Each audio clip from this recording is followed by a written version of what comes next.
qui appelle en vain. Jésus nous veut pour les sauver, qui va l'aider à les trouver. Cherchons-les, cherchons-les, savons-nous le prix d'une âme. Cherchons-les, cherchons-les,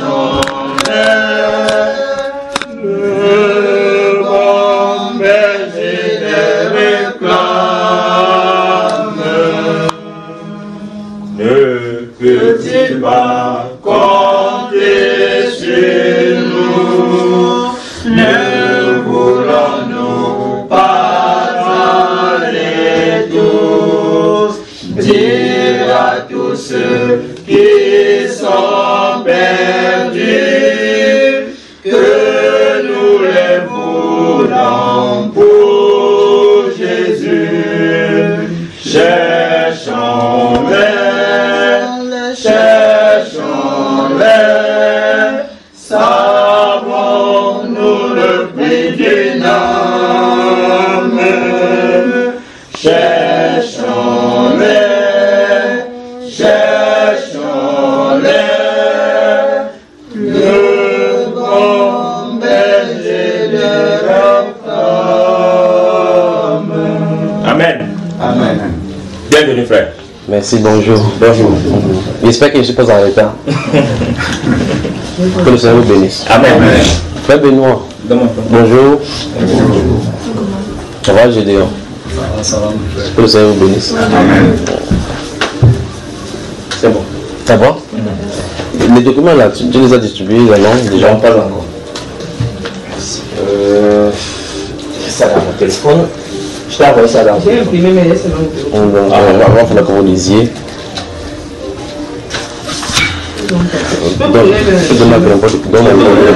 Ok. Yes, ça.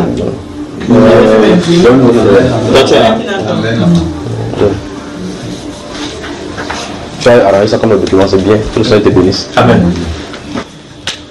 Voilà, je suis à votre service. On peut prier, n'est-ce pas? Amen. Tendre Père, merci pour ce moment merveilleux que tu nous donnes de passer en ta présence. Alors que le monde se vote dans la boue maintenant, nous rassemblons ici au Dieu de gloire pour louer ton nom, non par notre force, mais parce que tu nous as invités à la croix. À l'issue de la croix, Seigneur, tu as rendu possible la réconciliation avec toi. Et tu as permis au Dieu de gloire que nous ayons les uns les autres accès auprès du Père. Voici pourquoi nous inclinons nos cœurs vers toi ce matin, pour t'adorer, pour te célébrer et pour écouter de toi. Et nous nous soumettons au Dieu de gloire notre cœur entre tes mains, afin que tu guides nos cœurs dans la vérité, que tu nous fasses marcher dans la sainteté, la sanctification sans laquelle nul ne verra le Seigneur. Nous prions au Dieu de gloire ce matin afin que tu viennes et que tu nous parles et que tu nous diriges dans les voies que tu as tracées toi-même pour nous. Je recommande nos cœurs, nos pensées, notre âme entre tes mains, afin que tu nous diriges tout au long de ces moments au nom de Jésus. Nous pensons également et nous prions pour les membres de nos familles, Père, qui ne te connaissent pas encore. Nous prions que tu leur sois favorable. Et pour ceux, ô Dieu de gloire, qui passent par des difficultés, nous prions que ta faveur vienne sur eux au nom de Jésus-Christ. Car il est écrit que lorsqu'on tourne les regards vers toi, on est rayonnant de joie et le cœur ne se trouve point de honte. Nous prions, ô Dieu de gloire, que tu exerces, ô Dieu de gloire, ta miséricorde envers nous et envers les membres de nos foyers, de nos familles et de nos amis. Nous prions, ô Dieu de gloire, pour ceux-là donc qui célèbrent, ô Dieu de gloire, sans comprendre le mystère de tout ce qui se passe ici dehors. Donne-nous de comprendre, ô Dieu de gloire, l'époque à laquelle nous vivons. Donne-nous de marcher dans la voie de la sainteté et de vivre dans ce siècle présent selon la voie de la sagesse. Donne-nous de vaquer à la prière. Au nom du Seigneur Jésus-Christ. Amen. Amen. Puisse le Seigneur vous bénir. Amen. Maintenant, je suis à votre service, alors posez-moi toutes les questions que vous voulez. Quand je dis, tu as écrit persécuter ma femme, il est où? Me voici donc maintenant. Donc sentez-vous libre de poser toutes les questions. Amen, amen. Toutes les questions. Amen. Je suis dans la joie, on m'entend et je vois comme ça. J'ai un autre programme. Hier, on a travaillé de 11h à 18h. J'ai un autre programme normalement de 11h à 18h. J'ai dit que mais je vais travailler ici avec vous. Il y a d'autres frères qui vont travailler là-bas, donc je suis avec vous ici. Jusqu'à ce que vous me chassez d'ici. Donc ça dépend de vous maintenant. Si vous êtes fatigué, vous êtes fatigué, on prend des pauses. Après on continue, on prend des pauses, après on continue. Mais je suis à votre risque. Si vous dites que vous voulez aller fêter, que vous avez des programmes, vous me laissez. Il peut partir, il n'y a pas de problème. Mais si vous voulez qu'on reste, on partage, on laisse. Ok. Voilà, donc posez donc toutes vos questions. Même si n'importe quelle question passe par l'esprit, posez-les. Toute question biblique doit avoir une réponse quoi? Biblique. Voilà la Bible alors maintenant. Allons-y.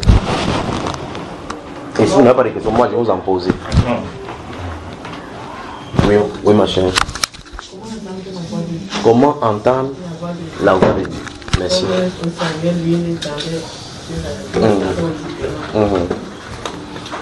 Ok. Ouvrons alors 1 Samuel chapitre 3.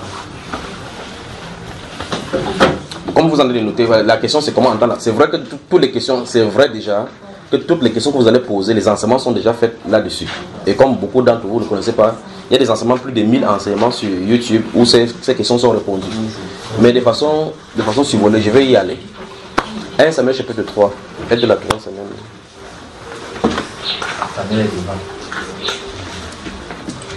Encore il faut mettre encore notre chaise là. C'est bon là?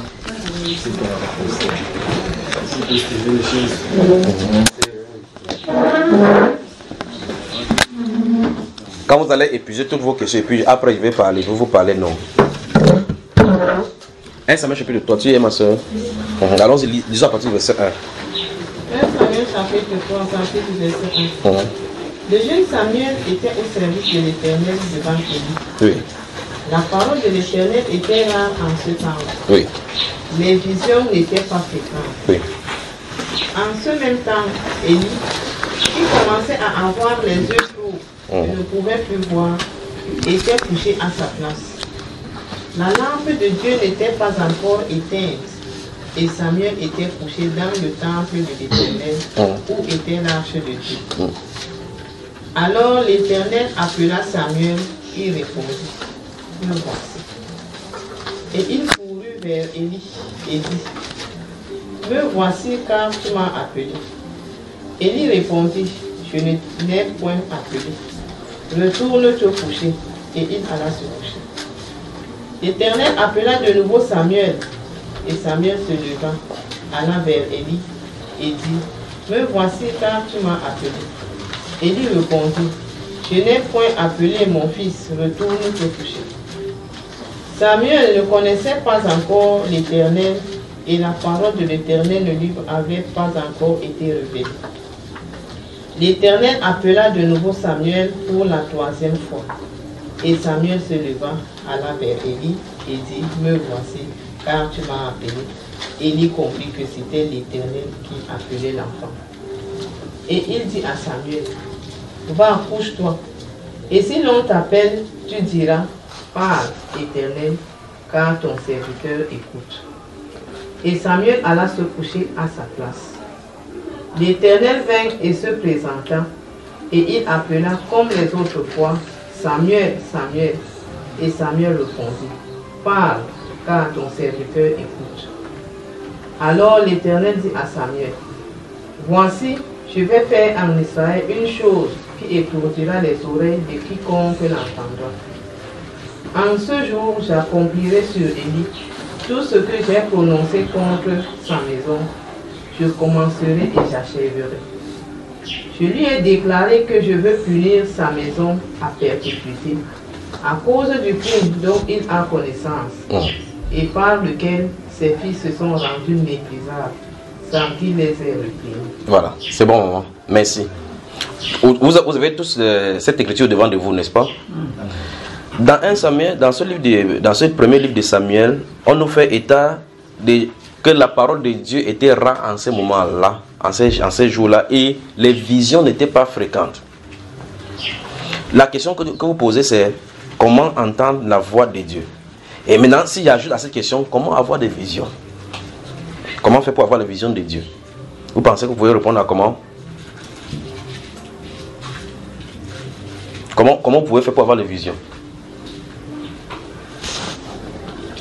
Donnez-nous vos secrets. Comment vous faites pour avoir des visions? Le hasard. Oui, mon cher. Donc, je peux dire que moi, quand j'ai commencé à voir les vidéos, je jeûnais et je priais. Oui, Beaucoup, oui. Donc, simplement. Voilà. Donc, le facteur déclencheur ici, c'est la connexion avec le Seigneur. N'est-ce pas? Le facteur déclencheur, c'est la connexion avec le Seigneur. Mais là, je reste avec toi. Est-ce que le but pour lequel tu jeûnais et tu priais, c'est pour avoir la vision? C'était pour que Dieu me parle. Que Dieu te parle. Mais est-ce que tu avais spécifié que parle-moi pas de vision? Voilà. Donc, il a choisi les moyens par lesquels il doit s'adresser à toi. Ici, le jeune Samuel, dans le cadre espèce, nous sommes de le voir ici, nous voyons que Samuel, en dormant, peut-être n'a même pas fait sa prière. Le garçon est sur là-bas, il entend Samuel. Il dit, il croit que c'est le père là qui l'appelle. Il se lève, il va vers le père dit que ne t'ai pas appelé, c'est quoi? Tu as bu en cachette. Et puis il revient encore se coucher. Et puis la Bible déclare, gardez bien les deux mots, c'est à l'esprit. En ce temps-là, la parole de l'Éternel était rare. C'est terrible. C'est des moments sombres de l'histoire de l'humanité ici, ou bien l'histoire d'Israël. Alors la question c'est, qu'est-ce qui a fait que Dieu arrête de parler? Qu'est-ce qui a fait que Dieu arrête de parler? Manifestement, à la conclusion, là où tu t'es arrêté, il est question du fait que Dieu a révélé le péché à la maison d'Élie. Et donc, il a connaissance. La Bible déclare qu'il a connaissance de ces péchés-là. En fait, si vous lisez le livre précédent, et puis vous lisez le livre d'un roi, vous allez remarquer qu'il y a un prophète qui est venu, dans ce même livre, 1 Samuel chapitre 2, un prophète qui va venir prophétiser contre la maison d'Élie. Et la Bible nous dit clairement que ces enfants venaient prendre la fourchette quand quelqu'un... On dit que la version d'Abi de ces versets, je ne sais pas si je vais vite là, ça commence à me prendre là maintenant. Il va aller vraiment dessus, il va vite, vous me dites qu'il va doucement parler, vous faites seulement comme ça là. Dans la version d'Abi du chapitre 2, la Bible déclare que les fils d'Élie ne connaissaient point l'Éternel, c'était des fils de Bélial. C'est ce que la version d'Abi met. Fils de Bélial, ça se passe sur les enfants de Lucifer qui se retrouvaient chez lui, dans un serviteur de Dieu. Je ne sais pas si vous comprenez la gravité. Normalement, en Israël, il était prévu dans la sacrifiture, selon l'ordre d'Aaron, que quand ton père est dans la sacrifiture, normalement, vous devez hériter, comme le fit Aaron avec ce roi. C'était transmissible, la sacrifiture selon l'ordre d'Aaron. Maintenant, voici des gens qui doivent être sacrificateurs, qui sont des satanistes. Au point où la Bible déclare que quand on amenait, ils couchaient même les femmes dans la tente d'assignation, le lieu de la présence du Seigneur. Je vais vous montrer en toile de fond ce qui a fait quitter la présence de Dieu. Que Dieu a arrêté de parler. Mais son père, mais leur père, c'est Ophni et Phiné, donc c'est les questions ici. Leur père qui était sacrificateur devrait réprimander ça. Mais qu'est-ce qu'il a fait? Si vous lisez la fin du verset 13 au chapitre 2, la Bible déclare que il va venir vers eux et dire que mes fils, ce que j'entends dire de vous là n'est pas bien. C'est ce qu'il dit. Mais regardez la façon dont Moïse, Phiné, réagit lorsqu'il voit que quelqu'un est en présence de Dieu avec la femme mendianique. Il a pris l'épée, balancé ça dans le ventre, l'a trié, l'intestin est sorti. Et avec cette chose-là, ça a arrêté la plaie au milieu d'Israël. Et c'est à cause de ces choses, si vous lisez le livre des Nombres, chapitre 22, ou prenez le chapitre 22 jusqu'au chapitre 25, lorsque les Juifs sont sortis, camper là-bas à Sukkot, c'est à cause de cela, ce genre de péché, que Balaam a voulu maudire Israël, n'importe comment il n'a pas pu, mais il a remarqué qu'en les faisant vivre dans l'impudicité, la malédiction viendrait sur Israël. Donc il connaissait effectivement qu'on ne peut pas trouver, on ne peut pas frapper Israël tant qu'il ne se quitte pas l'état de sainteté. Il faut les amener dans l'impurité. Et quand il a fait ça, la Bible déclare que le destructeur a frappé près de 23 000 personnes. Vous me suivez, n'est-ce pas? Alors donc, il faut qu'on comprenne très bien le tableau derrière ce qui fait que Dieu n'arrête pas de parler. Ce n'est pas de la volonté de Dieu de s'arrêter de parler. Parce que la Bible déclare dans le psaume chapitre 25, verset 12, que l'Éternel est bon et droit. C'est pourquoi il montre même au péché la voie. Même au péché, il montre la voie. Voici la voie du salut, entrez-y. Voici le repos, entrez-y. Il parle. Alors maintenant, Ophni et Phiné vivaient dans cette impureté et bien plus encore, ils méprisaient les offrandes du Seigneur. Dans la sacrificature, ils avaient ce qui leur a été donné comme droit d'onction.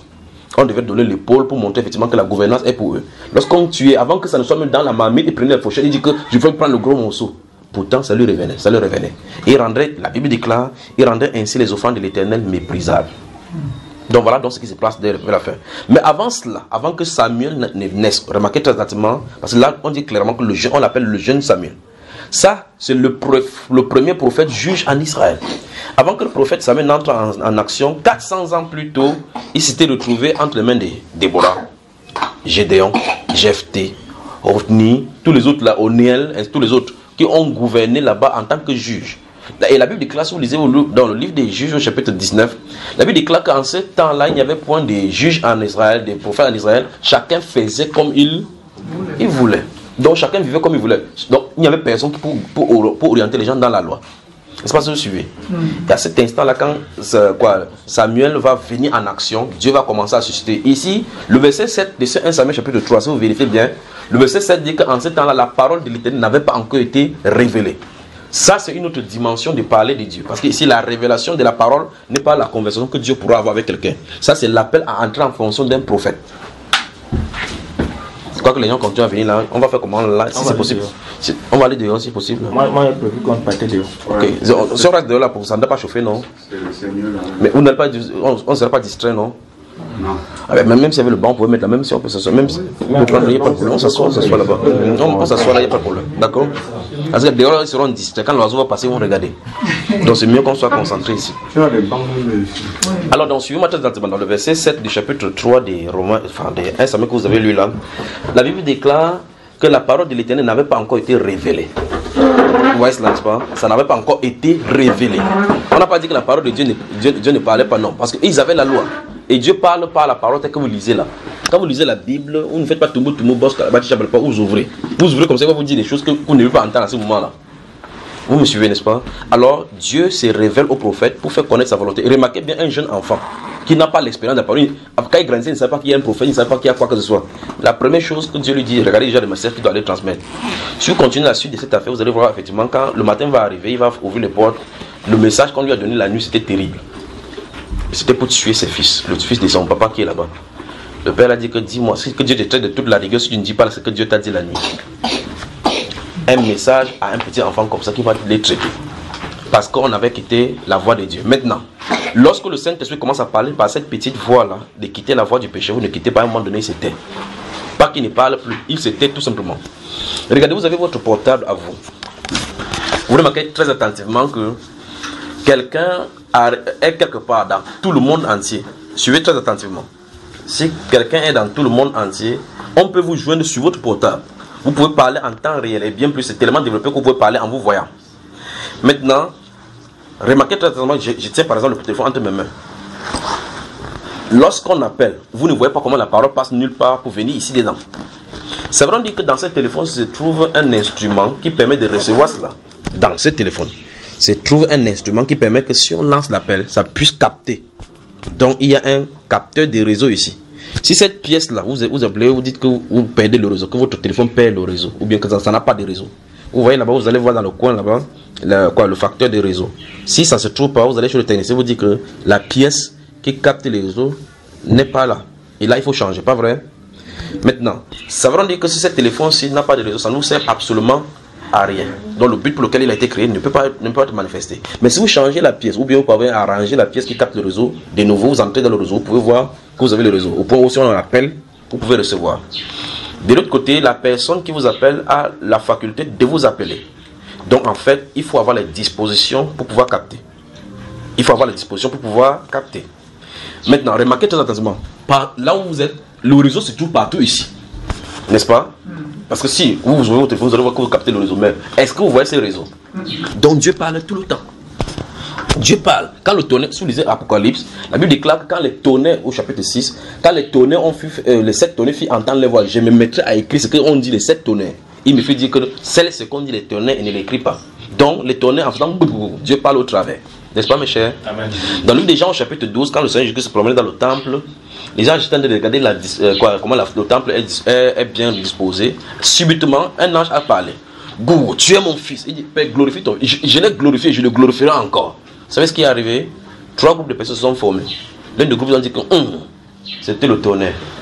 Pourtant, l'ange a dit distinctement, tu es mon fils, je t'ai engendré de glorifier, je le glorifie encore. Il a parlé distinctement. Le Saint-Esprit nous dit cela. D'autres personnes disent qu'un ange lui a parlé. Jésus lui dit maintenant, cette voix-là a parlé à cause de vous afin que vous soyez sauvés. Donc, la voix bien parlée, d'autres ont entendu plutôt le tonnerre. La question c'est, pourtant on nous dit ce que la voix a dit. D'autres personnes entendent le tonnerre, donc ils ont entendu plutôt le grondement. Pourtant derrière ce grondement se trouvait une voix qui parlait.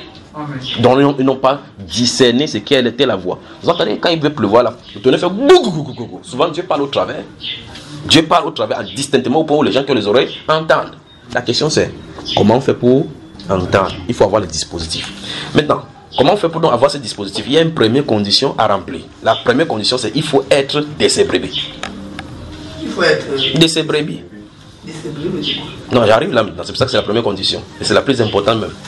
C'est la première. Oui, mon cher. Je veux juste retenir le verset qui dit Dieu parle à tout moment, il montre même sa voix Au pécheur. Oui, c'est Psaume chapitre 25, le verset 12. Le Psaume chapitre 25, le verset 12. Pendant qu'il parle, vous pouvez vérifier. Alors, dans la première condition, je suis en train de répondre, c'est la première question ici. Je suis en train de répondre vraiment doucement.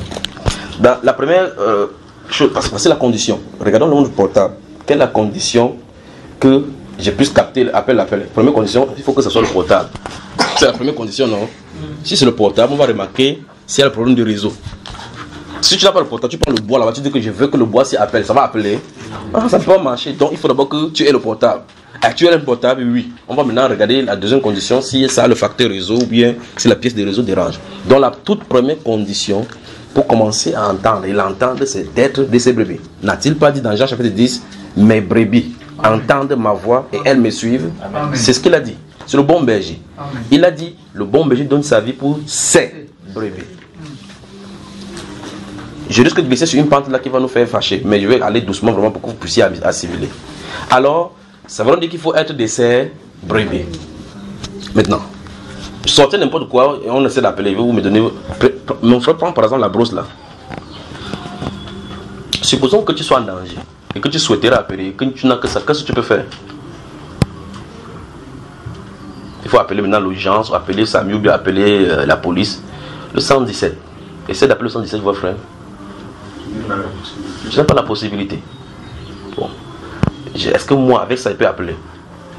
Parce que ça, c'est le portable, pas vrai? Et toi, tu ne peux pas appeler. Mais si tu voudrais même, quand même appeler avec ça, comment tu vas faire? Comment tu vas faire? Voilà la brosse. Même chose avec votre stylo ou bien avec votre porte-monnaie.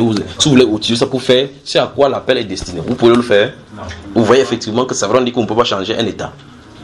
Vous ne pouvez pas changer parce que la brebis c'est la brebis, le bouc c'est le bouc, le chat c'est le chat, la souris c'est la souris. Il n'a pas dit que mes souris entendent ma voix, il a dit mes brebis. Amen. Amen. On se comprend. Acceptez toujours, on va avancer. Ok. Donc ça veut dire que si vous êtes brebis, vous êtes destiné à entendre. Voilà la première condition parce que ce portable c'est destiné à parler. Ça veut dire que si ça ne parle pas, il faut seulement régler le problème. Ça veut dire que si une brebis n'entend pas la voix de Dieu, elle a un problème. C'est ce problème qu'il faut régler. Il faut que la brebis parvienne à capter la voix du Seigneur. Dans la... Oui, mon cher.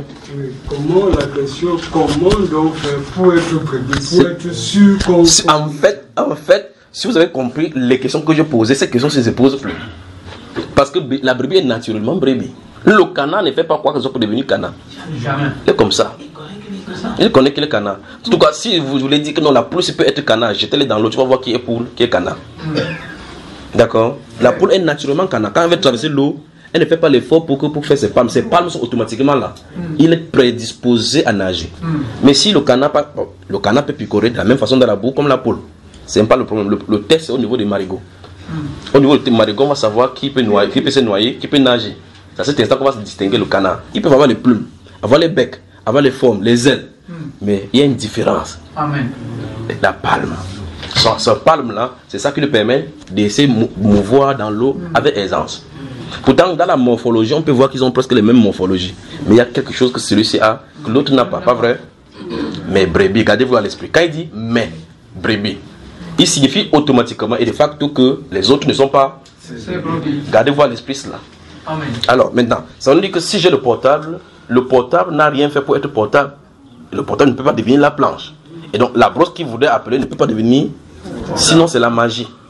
Et donc si tu fais que cette brosse là devienne le portable, c'est exactement dans cette position où il vient à vous en vêtements de brebis, mais à l'intérieur ce sont des loups ravisseurs. Donc leur nature normale n'est pas des brebis, mais c'est un loup, mais qui s'est masqué. C'est pour ça qu'on peut faire la magie pour pouvoir avancer un peu comme Dieu. Mais il y a un endroit de test. Amen. Amen. Alors le Seigneur dit mes brebis entendent. Il n'a pas dit mes brebis pourront entendre. Il dit mes brebis entendent. Puis il continue dans ces Jean chapitre 10. Je les connais. Il avance et elles me connaissent. Il avance, je leur donne la vie éternelle. Et elles ne périront jamais. elles ne suivront point un autre, car elles ne connaissent pas sa voix. Vous entendez cela? Voilà. Ouvrons Jean chapitre 10, on va lire le verset 16 à 26. Que le Seigneur vous bénisse. Comment entendre la voix de Dieu? Donc c'est la question là-bas. Donc, vous voyez que si on ne remplissait pas la première condition, oubliez le reste, n'est-ce pas? C'est un peu comme, vous appelez l'élection présidentielle. Si on dit que il dit Jean au chapitre 10, le temps que vous cherchez. S'il est dit dans le livre, dans la Constitution, que voici les conditions à remplir pour être président de la République. Et avoir l'âge de 35 ans révolu à la date de l'élection présidentielle. Vous avez 34, 39 mois. Vous avez toutes les autres conditions. Vous pouvez passer. Dans la première condition, vous éloignez. Vous voyez, n'est-ce pas? Donc voilà la condition. Si vous n'avez pas 35 ans révolus, l'élection présidentielle ne vous concerne pas. Même si vous avez les idées, vous avez le charisme. Mais les écrits disent que vous ne pouvez pas vous avancer parce qu'il vous manque peut-être 2 semaines. Il va falloir que ça soit révolu. Parce que le mot dit 35 ans révolus. Donc votre 35 ans doit être accompli en ces jours-là. C'est pas que non, dans 2 mois, si on finit de voter, j'aurai 35 ans, ça ne marche pas. La Constitution doit parler. Si la Constitution humaine est inchangeable, au point, si le président fait quelque chose, on dit que c'est anticonstitutionnel, au point, on peut le déposer. Ce qu'on appelle en anglais le impeachment. Dans plus de cas, à combien il faut raison la parole du Père qui est éternelle.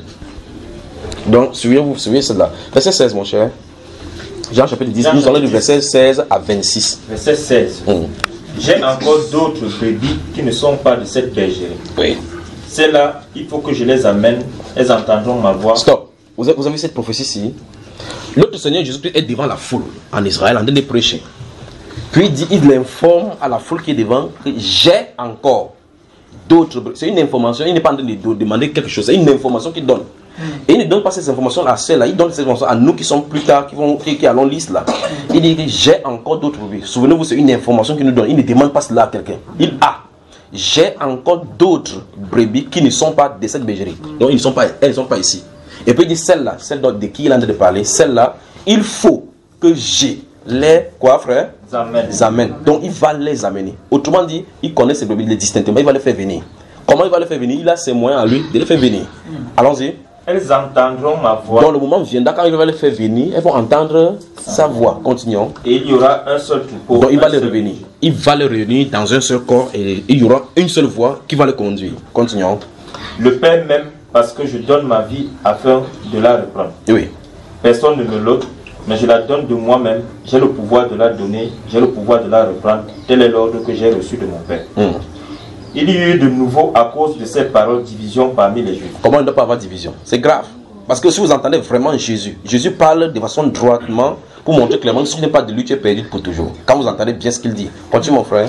Plusieurs d'entre eux disaient, il a un démon, il est fou. Voilà. Pourquoi l'écoutez-vous? D'autres disaient, ce ne sont pas les paroles d'un démoniaque. Un démon peut-il ouvrir les yeux des aveugles? Bonne question. Continue mon frère. On célébrait à Jérusalem la fête de la dédicace, c'était l'hiver. Et Jésus se promenait dans le temple sur le portique de Salomon. Les Juifs l'entouraient et lui dirent, jusqu'à quand tiendras-tu notre esprit en suspens? Si tu es le Christ, dis-le nous franchement. Jésus leur répondit, je vous l'ai dit et vous ne croyez pas. Stop. Vous voyez, donc ceux-ci s'attendaient à ce que le Messie dise que je suis le Messie. Comme les musulmans le disent, que montre-moi où Jésus dit je suis Dieu, adorez-moi. Ils comprennent qu'ils croient que Dieu va dire avec leur langage. Le pauvre mortel avec le cerveau des oiseaux. Ils croient que Dieu va venir comme ça dire je suis là. Or le signe de Messie, si vous regardez dans le livre d'Ésaïe, il n'y a pas un prophète qui a prophétisé sur Jésus en détail comme le prophète d'Ésaïe. Vous regardez le chapitre 35 d'Ésaïe, il dit quand il va venir, ce sera Dieu au milieu des gens, il va se présenter lui-même pour vous sauver, il sera un sanctuaire, mais aussi une pierre d'achoppement pour les maisons d'Israël. Et là il dit quand il va venir en ces temps-là, des eaux jailliront des sources, des aveugles vont voir ainsi de suite. Vous me suivez, n'est-ce pas? Et donc quand il se positionne là-bas, il devait poser la question, cette œuvre, c'est que celui-ci fait, est-ce que c'est prévu de lui? Il dit, vous sondez les Écritures, croyez avoir en elle la vie, mais c'est elle qui rend témoignage. Donc en allant dans les Écritures, il devait se poser la question, où est-ce qu'il devait naître? Et on a posé ces questions à sa naissance, on a dit que justement à Bethléem. Effectivement, il était né à Bethléem. Donc s'ils posaient les bonnes questions, ils auraient eu des bonnes réponses. Maintenant, Jésus dit dans cet enseignement-ci, il dit, je vous l'ai déjà dit. Donc vous voyez effectivement qu'il parle, n'est-ce pas? Il parle, mais si vous n'êtes pas de ces brebis, on ne peut pas comprendre. Comme ceux-ci disent, jusqu'à quand tiendras-tu notre esprit en suspens? Si tu es le Christ, dis-le nous franchement. En réalité, il ne disait pas ça avec un bon cœur pour pouvoir l'accepter comme Christ. S'il tentait de dire qu'il est chrétien, on dit que vous avez entendu, non? Le caillou devait atterrir sur lui là. Mais connaissant leur cœur, il a une façon de parler. Et ce sont ces brebis qui utilisent et entendent ces langages. Remarquez quand il parle au chapitre 6, nous sommes au chapitre 10, sur les autres chapitre 6, il va dire si quelqu'un ne mange ma chair et ne boit mon sang, il n'a pas ma vie. C'est sûr, l'autre dit que tu as bien entendu ce qu'il a entendu là. Oui. Ce n'est pas un zombie ici. Oui. Il dit qu'on mange le sang. Tu as entendu ça? Moïse a dit ça. Moïse avait dit dans le Lévitique 17 qu'on ne mange pas le sang. La Bible déclare dès ce moment. Plusieurs de ses disciples ont pris le sac, chacun parlait, c'est la dernière fois qu'il marche avec le type-ci. Pendant qu'il partait, Jésus les regardait partir. Écoutez bien. Jésus n'a pas couru derrière eux que non, frère, viens, je vous explique ce que je voulais dire. Je ne voulais pas manger ma chair, ça ne veut pas dire ça. Jésus s'en fout. Il y a des gens aujourd'hui qui essaient de compromettre avec la vérité en disant que s'il dit la vérité, la terre va partir. S'il pas, il n'était pas de là. C'est pas destiné. Le maître lui-même qui est venu sauver les gens était là quand il a dit la vérité. Quand il dit la vérité, il s'en fout. Les gens partaient. Ils sont restés 12. Il dit, mais vous aussi, vous ne voulez pas partir. Donc quelqu'un qui est censé sauver veut seulement les chasser encore. Puis il dit qu'on ne bouge pas, c'est toi qui as les paroles de la vie éternelle. Amen. La parole qui est sortie pour l'un, c'est la vie éternelle. Pour l'autre, c'est la parole d'un démoniaque. Même parole. Alors, lorsqu'il dit, si vous ne mangez ma chair et ne buvez mon sang, vous ne pouvez pas avoir la vie. L'apôtre Pierre entend que ça c'est la vie éternelle. Ça c'est la vie éternelle. Quelqu'un entend, ça c'est un démon. La même parole. Donc vous voyez que la différence se trouve à l'intérieur. Vous devrez être prédestiné à l'entendre. Si ce n'est pas comme ça, vous allez vous choper à la pierre d'achoppement. Mais maintenant, quand ils partent, le Seigneur dit que quand il y a quelqu'un qui réside au milieu de vous, n'est-ce pas moi qui vous ai choisi, vous les 12? Cependant, l'un de vous est un démon. Donc même le démoniaque est resté au milieu, il a dit qu'il ne bouge pas d'ici. En de temps d'autres personnes, c'était dans écarté. La vérité est faite pour tamiser. C'est avec le tamis, c'est avec la vérité que Dieu tamise. Si la religion était, si la chose de Dieu était le fait qu'on parle à l'église dimanche, on chante, on loue et que tout le monde était sauvé, c'est que ça devait résoudre le problème à beaucoup de personnes, mais c'est pas comme ça. C'est si tu n'es pas de la vérité, tu ne peux pas te joindre à Jésus. Amen. La Bible déclare dans 1 Jean chapitre 4 que ceux qui sont de la vérité nous écoutent. C'est par là que se font reconnaître l'esprit de l'erreur et l'esprit de la vérité. C'est la vérité qui a franchi. Père, sanctifie-les par ta parole est la vérité. On ne peut pas voir quelqu'un d'aller en enfer, il prie, Marie prie les idoles, commence à dire que non, nous servons le même Dieu. Ce n'est pas le même Dieu parce que le Dieu de la Bible, il est jaloux. Il a dit que tu ne mettras point devant lui un autre image taillée. Il a dit ça. Quiconque fait ces choses est en abomination. Donc si tu vois cette personne, tu dis que non, c'est quand même notre frère, il aime Jésus, mais c'est seulement qu'elle est pervertie. Elle est pervertie, à la fin, en fin de compte, il continue, mais ça va finir où? Cette personne va finir avec cette adoration. En enfer, pas vrai? Donc si tu lui dis la vérité, tu lui dis, si tu continues avec les idoles, c'est le feu qui t'attend. Il va te dire quoi? Que tu es qui pour juger. Vous aimez juger l'église des gens. Mais vous lui avez quand même dit la vérité. Bon, comme les gens n'aiment pas trop de problèmes, c'est pour ça qu'ils nous disent, si tu es catholique, moi je sais qu'il y a 3 églises protestantes, catholiques, même les musulmans. Donc même les musulmans c'est l'église. Oui, et on dit, nous servons tous le même Dieu. Le Dieu de la Bible est saint, c'est-à-dire séparé des péchés. Amen. Il est mis à part. Il a mis à part son peuple à lui. Son peuple à lui doit avoir son image. Soyez saints comme je suis saint. Dit les saintes écritures. Et par conséquent, la sainteté, son caractère saint n'est octroyé qu'à ses enfants. Parce que c'est avec ses enfants qui partagent cette intimité. Et ceux qui ne sont pas de ses enfants ne peuvent pas avancer dans la sainteté. C'est pour ça qu'on se comprend. Le cœur d'adoration que Dieu a octroyé à ses enfants, les gens ont le désir d'adorer. Mais ils ne peuvent pas adorer Dieu sous la bannière de la sainteté. Ils vont donc adorer les idoles. Le cœur humain a donc soif de l'adoration. Ils peuvent se faire de Dieu, adorer n'importe quoi, changer de divinité tel que vous voyez. Mais ceux qui craignent Dieu, craignent sa parole. Vous me suivez, n'est-ce pas? Alors Jésus dit ici, il dit, dans ce livre des gens, je vais discuter de il dit que si vous mangez ma chair et ne buvez mon sang, vous n'avez pas ma vie en vous-même. On dit à ce moment-là, ça a créé des séparations. D'autres ont dit c'est les démoniaques. Mais souvenez-vous, il n'est pas resté là pour les justifier. Ici, il dit jusqu'à quand tiendras-tu notre esprit en suspens? Si tu es le Christ, dis-le nous franchement. Mais regardez bien, Jésus dit, je vous l'ai déjà dit. La question c'est, quand est-ce qu'il leur a dit ça? Quand il a dit, nous sommes au chapitre 10, au chapitre 8, il a dit, avant que Abraham fût, je suis. Ils n'ont pas pris le caillou sur lui. Il a seulement dit ça. Ils n'ont plus le caillou. S'il dit, je suis le Christ, c'est que c'était la matière qui sortait. Donc mieux, il les avance doucement, parce qu'ils n'étaient pas préparés à le faire. Dans le livre des gens, au chapitre 5, la Bible déclare que comme le Père ressuscite les morts, le Fils aussi ressuscite les morts, afin que tous honorent le Fils comme ils honorent le Père. Celui qui n'honore pas le Fils n'honore pas le Père. Là, les Juifs ont compris que par là, il veut dire clairement qu'il est Dieu. Dans ce livre des gens, au chapitre 10, le verset 30 à 35, la Bible déclare qu'à ce moment-là, il dit que le Père et moi, nous sommes un. Au verset 30, le Père et moi, nous sommes un. On a dit, sur ces paroles, ils ont pris le caillou pour encore le tuer. Les gens qui viennent de dire, si tu es le Christ, dis-le lui franchement. Il a seulement dit, le Père et moi, nous sommes... Les cailloux ne suffisaient pas pour lui. Ils étaient toujours près du caillou, les Juifs. Alors ils sont baissés pour prendre le caillou. Il a dit, mais je vous ai fait voir plusieurs œuvres venant de mon Père. Pourquoi voulez-vous l'appeler? Il dit, non, non, non. C'est pour les guérisons, nous sommes d'accord, tu fais du bien. Mais c'est pour un blasphème. Parce que toi qui es homme, tu te fais Dieu. Donc il n'était pas prêt à le recevoir. Vous voyez cela? Il dit, ok, si la parole de l'Écriture ne peut être anéantie, et si, n'est-il pas dit dans la loi, dans votre loi, j'ai dit, vous êtes des dieux. Si l'Écriture ne peut pas être anéantie, et celui qui a envoyé dans le monde, vous dites qu'il blasphème parce qu'il a dit, je suis le Fils de Dieu. Donc il n'était pas prêt à recevoir le Fils de Dieu. Alors il est question de parler au langage de Dieu, afin que les gens qui sont destinés à comprendre, comprennent. Comme il a parlé avec le tonnerre dans l'assemblée là-bas, dans Jean chapitre 12, comme je dis, d'autres ont entendu le tonnerre, d'autres ont entendu distinctement la voix, d'autres ont dit que non, c'est un ange qui lui a parlé. Alors l'ange lui a parlé à eux. C'est pas ce que vous comprenez. C'est un peu comme on s'assoit, on est en train de prêcher. On prêche, vous entendez une prédication, dit non, ça, déjà la prédication, ça s'adresse à mon voisin. C'est pas à son voisin. Comme tu entends là, c'est pour toi. Vous comprenez, n'est-ce pas? Quand vous prenez la Bible, vous lisez. Vous lisez qui est là dedans. Vous lisez la Bible vous lit. Quand tu entends que ton cœur ne se trouve point, on a dit que le cœur de ton voisin ne se trouve point. C'est toi qui as lu ça, non? On dit que rechercher la paix et la sanctification, c'est laquelle nul ne verra le Seigneur. C'est à ton voisin qu'on a dit. Quand vous allez dans le miroir, vous regardez le miroir, sur le visage de qui que vous regardez. Si vous allez dans le miroir, vous regardez le miroir, vous dites, le frère Junior là, il est cool. Hein. C'est moi qui suis là dedans. C'est toi que tu vas dans le miroir. Donc la Bible reflète ce que tu as et te dénonce tes œuvres quand il faut dénoncer. T'encourage quand il faut encourager. Quand vous entendez dans la voix de Dieu, prenez en compte que c'est à vous, premièrement, que Dieu parle, il s'adresse. Amen. Continuons la lecture, mon frère. Les œuvres que je fais au nom de mon Père rendent témoignage de moi. Mais vous ne me croyez pas parce que vous n'êtes pas de mes brebis. Stoppons d'abord là-bas et commentons. Souvenons-nous, ici, il n'y a pas de parabole.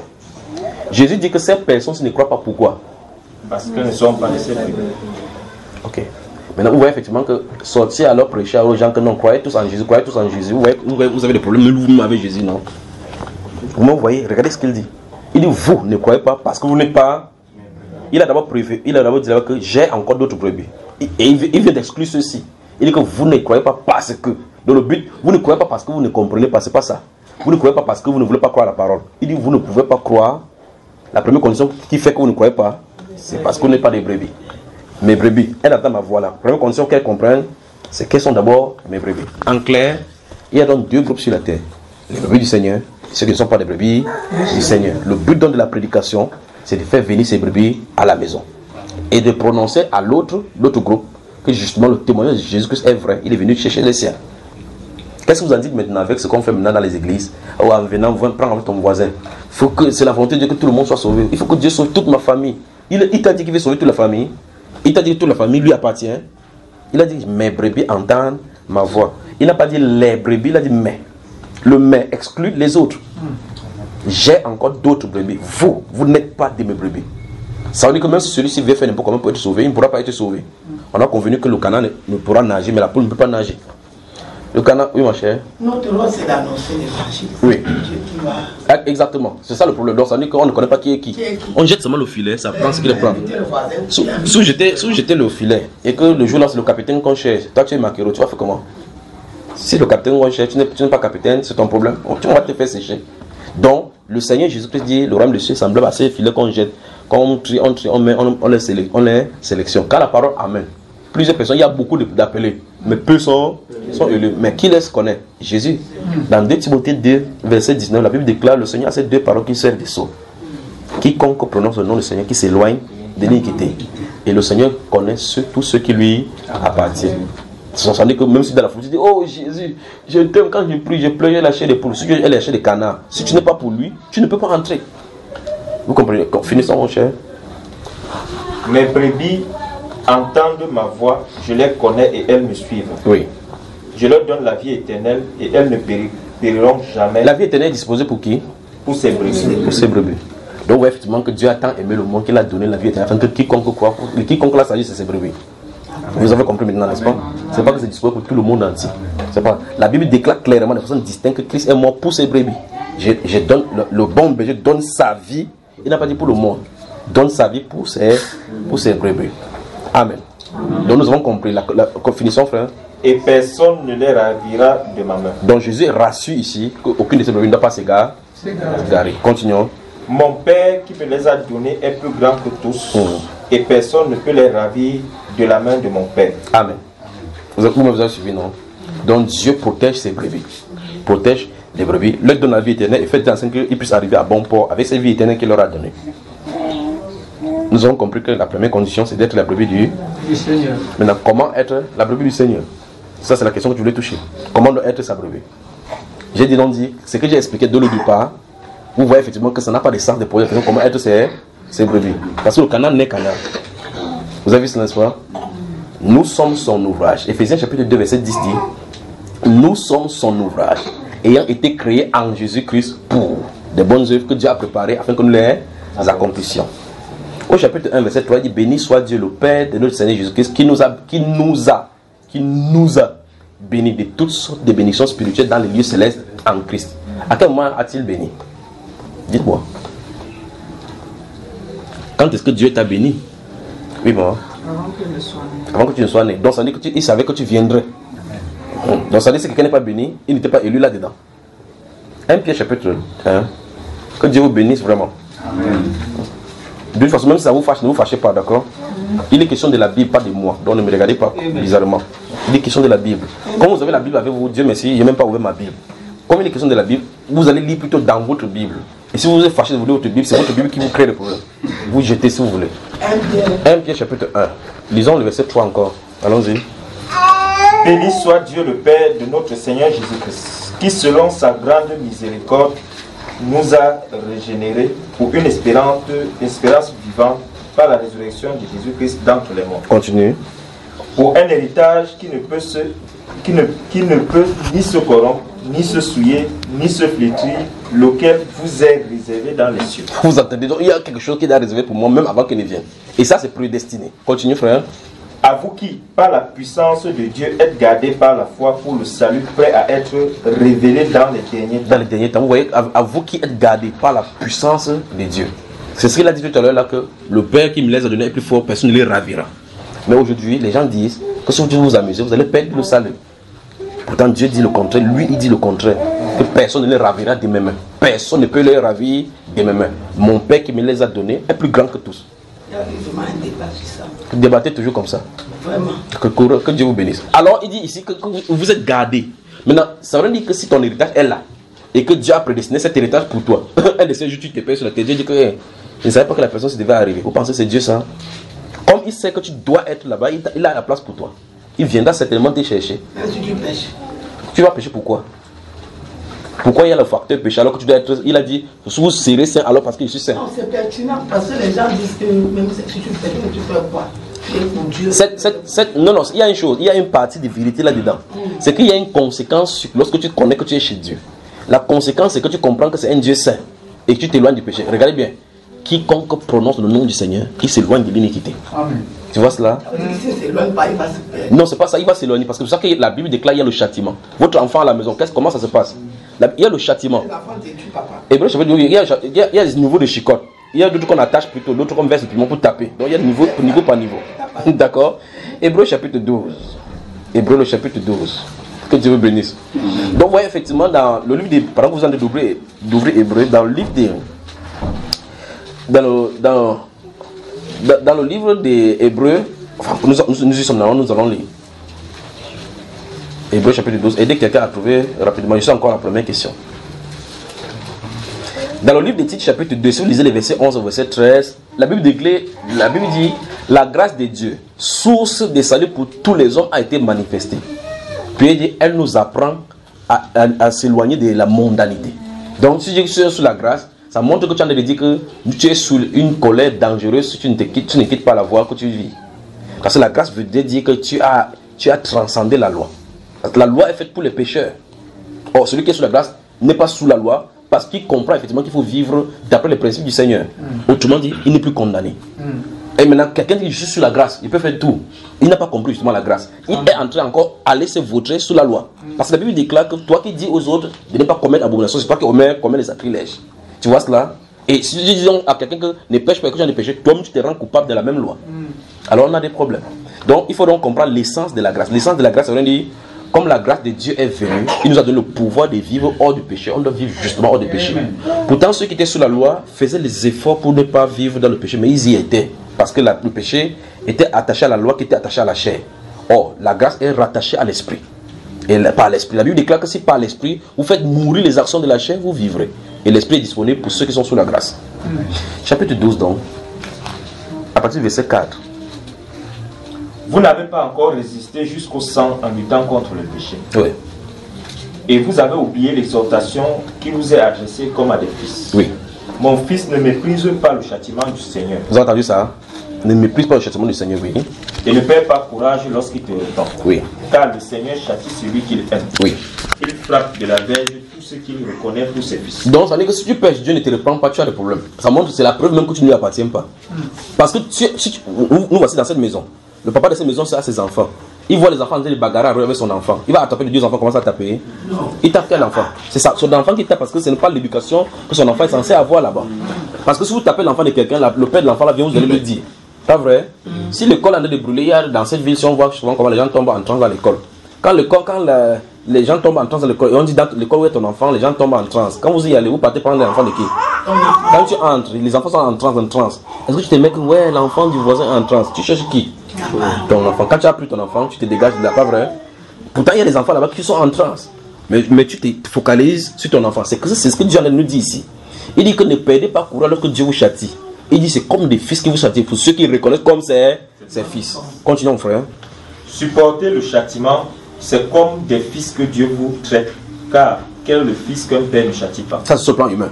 Quel est le fils que le père ne châtie pas? Donc, on prend la façon que le papa agit avec ses enfants pour montrer comment Dieu agit avec nous. Continuons, frère. Mais si vous êtes exempt du châtiment, auquel tous ont part, vous êtes donc des enfants. Vous êtes donc des enfants illégitimes. C'est ça qu'on a dit. Un nom de fils. Donc, c'est vraiment dans la maison, si tu commences à taper un enfant, tu ne tapes pas un autre enfant. C'est pas ton enfant là-bas. Parce que ton enfant, un père voudra donner la correction à son enfant pour qu'il marche au pas comme il se doit. Il dit si vous êtes exempt, c'est-à-dire que si les châtiments, vous faites n'importe quoi, ne vous châtie pas. Si vous êtes des enfants illégitimes, Dieu ne vous connaît pas. Votre légitimité, il n'utilise pas votre légitimité de lui. Vous pouvez l'appeler papa, faire n'importe quoi. Ça ne marchera pas comme ça. Mais si vous êtes ses enfants, il va vous corriger. Et le but, la Bible nous explique le pourquoi il va nous corriger. Donc vous dites que non, il vit dans le péché et autres là-bas. Je vais vous expliquer des petits cas pour vous comprendre. Allons-y mon frère. D'ailleurs, puisque nos pères, selon la chair, nous ont châtiés et que nous les avons respectés, ne devons-nous pas, à bien plus forte raison, nous soumettre au Père des esprits pour avoir la vie? Oui. Nos pères nous châtiaient pour peu de jours, comme ils le trouvaient bon, mais Dieu nous châtie pour notre bien, afin que nous participions à sa sainteté. Stop. Amen. Donc vous voyez effectivement que le châtiment de Dieu c'est pour orienter dans la sainteté. On n'a pas dit il nous châtie pour qu'on ait la vie éternelle. Non. Il dit nous châtie pour nous orienter dans la sainteté. Vous allez, on dit par exemple que fuir l'immoralité sexuelle, tu peux accoucher avec quelqu'un, il y a le gonocoxie. C'est sur Dieu que ça fait. Quand tu vas pisser, tu as la chaude, quand tu pisses, ça fait mal là. Quand tu dis, oh Seigneur, il dit oui ma fille, ça va? Que courage, fortifie-toi et prends courage. Tu as appris la leçon. Désormais, quand quelqu'un dit que tu es belle, il dit que mon ami passe ta route. Tu as compris la leçon pour ne pas aller dans cette direction. Vous allez avoir maintenant des jeunes filles qui ont trois enfants avec 4 pères différents. Quand tu vois l'enfant pleurer, tu veux taper Dieu, tu as le Saint-Esprit qui ne tape pas parce que toi-même tu as été désobéissant. Tu vois 3 enfants, tu dis que non. Et puis tu comprends maintenant que quand un garçon vient dire que je t'aime, il dit que le premier m'avait dit comme ça, le deuxième m'avait dit comme ça, le troisième m'avait dit comme ça. Là. Toi tu as compris la leçon. Donc que vous le voulez ou pas, dans cette vie, si Dieu fait comprendre la leçon à ses enfants. Donc il dit, il nous châtie pas pour nous tuer. Parce que quand même vous tapez votre enfant, c'est pas pour le tuer.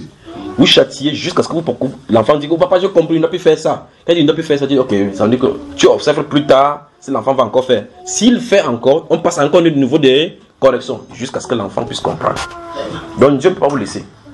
Donc ne savez pas comprendre que non, comme on est sur la grâce c'est un état terrible de l'histoire de Dieu.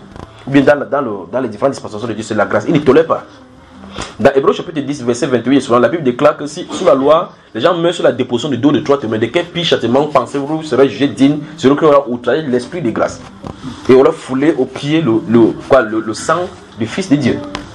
Vous comprenez, n'est-ce pas? Donc, normalement, les enseignements qu'on devait donner, c'est pour ça que les enseignements sont dans le milieu chrétien, pour perfectionner, pour les uns comme apôtres, prophètes, ainsi de suite, pour le perfectionnement des saints. On dit qu'ils sont saints, il faut les perfectionner, en vue de l'œuvre du ministère, jusqu'à ce qu'ils soient tous parvenus à l'unité de la foi. Donc, s'il n'y a pas ces enseignements, c'est normal que les gens se trouvent dans le problème. Dans 1 Corinthiens chapitre 5, À partir du verset 1, il dit, on entend dire qu'il y a parmi vous une impurité tant que ça ne se même pas chez les païens. Donc, ils avaient, au milieu de l'église, il y avait une impurité record. Les païens apprenaient l'impurité que chez eux.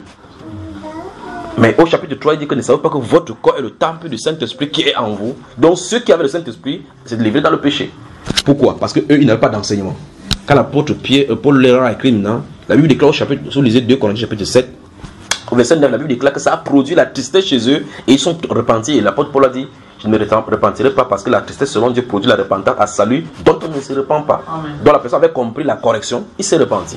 Parce qu'il savait que non, son corps, le temple du Saint-Esprit, n'a pas fait n'importe quoi avec. Là, il a compris la leçon. Parce qu'il n'y a pas d'enseignement, il n'y a pas la vérité. Les gens vont livrer d'enseigner n'importe quelle dissolution. Alors gardez votre l'esprit que si vous vivez dans le péché, Dieu va vous corriger d'une façon ou d'une autre. Alors ici, il te corrige, la correction va dans le sens de la sainteté. Chaque chrétien doit garder à l'esprit que son corps ne lui appartient pas. Amen. Dans 1 Corinthiens chapitre 6, verset 19 et 20, la Bible déclare: glorifiez donc Dieu dans votre corps et dans votre esprit qui appartiennent à Dieu. Donc on n'a plus le droit. 2 Corinthiens chapitre 6, verset 19 et 20. Dans ce livre, la Bible nous présente clairement que notre corps, nous sommes les locataires. Donc ouais, effectivement, vous ne pouvez pas dire que c'est mon corps, il fait de mon corps ce qu'il veut, il peut faire mon maquillage. Quand il porte mon habit, ça me plaît. La Bible déclare dans 2 Corinthiens chapitre 5, le verset 15, que nous estimons que si un seul est mort pour tous, alors ceux pour qui il est mort doivent vivre maintenant pour celui qui est mort pour eux. Amen. Donc, tu ne fais plus rien pour te plaire, pour plaire au Seigneur. Il va falloir vérifier sur le cœur si ce que je suis en train de faire plaît au Seigneur. Vous cherchez à plaire à votre Seigneur. Un peu comme une femme mariée. Quand une femme est mariée, elle ne fait pas tout pour plaire à d'autres hommes dehors. Faites tout comme la Bible le dit pour plaire à son mari. Pourtant, quand elle était dans tout genre de volupté, elle était libre. Elle pouvait faire son nyanga pour que les gens l'admirent. Mais quand elle entre dans la maison, elle est sous l'autorité, sous la gouvernance d'une autre personne. Et donc, tout ce qu'elle doit faire doit converger vers l'approbation de celui-là. Si celui-là dit tu ne portes pas ça, tu ne portes pas. Tu fais comme ça, tu fais. Pourtant, quand elle n'est pas mariée, elle est libre. Vous pouvez avoir une femme mariée où elle dit que non, pourquoi tu portes les mèches comme ça là? Après ça, il dit ta tête, elle va dire que tu as perdu un blond dans ta tête. Tu es qui pour me donner les ordres. Mais son mari a cette autorité. Vous me suivez, n'est-ce pas? Donc quand vous appartenez au Seigneur Jésus-Christ, tout, absolument tout, nous perdons le droit sur nous-mêmes. Alors c'est pour ça que la Bible déclare que si quelqu'un ne renonce pas à lui-même, il ne peut pas être son disciple. Jésus-Christ ne veut pas de conflit. Il ne donne pas son honneur à quelqu'un d'autre. Il ne partage pas sa gloire avec une autre personne. Il n'est pas même toi qui as le droit de citer dans ton propre corps. C'est pas ça qu'on se comprend. Amen. Finissons, frère. Il est vrai que tout châtiment semble d'abord un sujet de tristesse et non de joie. Oui. Mais il produit plus tard pour ceux qui ont été ainsi exercés un fruit paisible de justice. Amen. Donc quand Dieu te fait passer par la correction, tu as appris la leçon. C'est le moment maintenant, tu peux me donner. C'est pour ça que les gens donnent le témoignage. J'ai souffert ici dehors. Avant que Dieu me fait comprendre, j'ai traversé dans les réserves, j'ai vu ma part ici dehors. Tu donnes ton témoignage, quelqu'un dit que ok, pour permettre à ces personnes d'éviter ces chemins-là. C'est pour ça que la Bible déclare dans ce numéro Hébreu chapitre 3, verset 7, si vous entendez sa voix, n'endurcissez pas vos cœurs. Tu endurcis ton cœur, il a une manière pour frapper que ça s'ouvre. Il frappe, il fracasse bien. Souvenez-vous que Dieu peut tourner. Remarquez bien pour Israël. Si vous lisez, je ne sais pas si vous me dites qu'il me calme, parce que ça me prend là, ça sort seulement comme les mitrailleuses. Dans le livre des Deutéronomes, voilà, donc je crois qu'il veut couper la musique. Dans le livre des Deutéronomes, au chapitre 6, vous lisez le chapitre 6, puis le chapitre 8, Dieu dit que, en Israël, parlant d'Israël, il dit que souvenez-vous que je vous ai fait passer pendant 40 années dans cet affreux désert où il y a des scorpions et vos souliers n'ont jamais été usés. Il dit, écoutez bien, il dit je vous ai fait passer par là afin de vous apprendre que l'homme ne vit pas de pain seulement, mais de toute parole qui sort de la bouche de Dieu. Vous avez vu cela? Combien d'années il a fallu? 40 ans. Pour les faire comprendre quoi? Que l'homme ne vit pas de pain. Donc Dieu n'avait pas deux sujets pour les faire comprendre. C'est ça qu'il voulait faire comprendre. Il a utilisé combien de temps? 40 ans. Voilà. Gardez-vous l'esprit. Donc Dieu n'a pas 9 mois de programme où on dit qu'on va t'apprendre la science naturelle, le français, ceci. Il a un seul cours. Tu vas parvenir à assimiler que tu vas dépendre de ma parole. Ça lui a pris combien? 40 ans. Ils ont appris. Non, jusque-là, ils n'ont pas appris. Donc, ils ont échoué. Parce que tous sont morts dans le désert. Alors, faisons attention avec le Seigneur. Lui, il est éternel. C'est nous qui sommes temporaires. Donc, il peut prendre 20 ans pour t'enseigner une seule chose, la patience. 20 ans. 20 ans. Pour te montrer qu'il y a la colère en toi. 20 ans. Pour te montrer que tu regardes quelqu'un de tes yeux, tu dis que je t'aime, à l'intérieur, c'est l'hypocrisie. 20 ans. Vous prenez et dites, telle personne m'a fait du mal, je ne peux pas lui pardonner, il n'y a pas de problème. Avance seulement. Un jour, tu vas comprendre que tu vas devoir revenir sur ce que tu as dit. Parce qu'il a dit que pardonne nos offenses, comme nous pardonnons aussi à ceux qui nous ont offensés. Si tu es debout, tu fais ta prière, tu te souviens que tu as caché contre quelqu'un, laisse d'abord les offenses. Si tu veux, tu peux donner l'argent comme tu veux. Oh, les gens me connaissent. Hey. Le moment venu, tu vas comprendre que Dieu ne peut pas être trompé. Il va falloir régler le problème du pardon. Il va falloir régler le problème de sincérité du cœur avant d'avancer. Mais ça peut nous prendre 20 ans, 25 ans. Pour Abraham, il a fait tourner Abraham pendant 25 ans pour qu'il ait le fils. Si il réussit ses premiers chaque jour, que je j'arrache. Quand tu vas ouvrir ses yeux, tu vas voir que tu n'as rien. Alors, Dieu peut prendre 40 ans pour nous châtier. Il les a fait tourner dans le désert. Ils étaient à 2 jours de marche pour entrer là où ils devaient partir. 2 jours. Il dit, fait un détour vers le désert de Tsin. À cet endroit-là, il a l'apprentissage à lui donner. Mais le problème, c'est qu'il ne leur dit même pas que je vais vous aller au désert, je vais vous apprendre que je ne dis même pas ça. Tu te trouves seulement dans le désert. Les questions maintenant, ton cœur qui commence à révéler, tu comprends maintenant pourquoi tu t'as mis dans le désert. Moïse, il y avait le concombre en Égypte. Donc, on avait bien dit qu'il y a il a dit, c'est plus que pourquoi tu fais venir mourir dans cet affreux désert. Oui, effectivement, que s'ils entraient dans le territoire juif, ils ne devaient pas adorer Dieu, ils devaient adorer les aliments, adorer les choses. Il fallait que Dieu extirpe ce qu'ils avaient caché en eux. Souvent, Dieu met quelqu'un à côté de vous. La personne vous fait du mal au point où vous dites non. La personne m'a fait trop de mal, j'ai vécu à mon oncle. Frère Junior, j'ai souffert dans la main de mon oncle. Non. Votre oncle n'est pas le problème. Quand vous avez commencé à comprendre la Bible, vous allez voir effectivement que ces personnes, ce sont des bénédictions pour vous. Vous vivez dans une maison où peut-être il y a des enfants dans cette maison-là. Et que vous êtes enfant étranger dans la maison. Vous voyez que tous les travaux de la maison, c'est à vous qu'on donne. Quand vous regardez ça, quand vous faites du travail, vous lavez le sol, vous lavez avec les yeux gonflés comme ça. Mais vous voyez que vous êtes obligé de faire. Vous ne faites pas, vous tapez bien. À l'heure où on voit Marima, c'est vous qu'on envoie pour aller acheter le pétrole.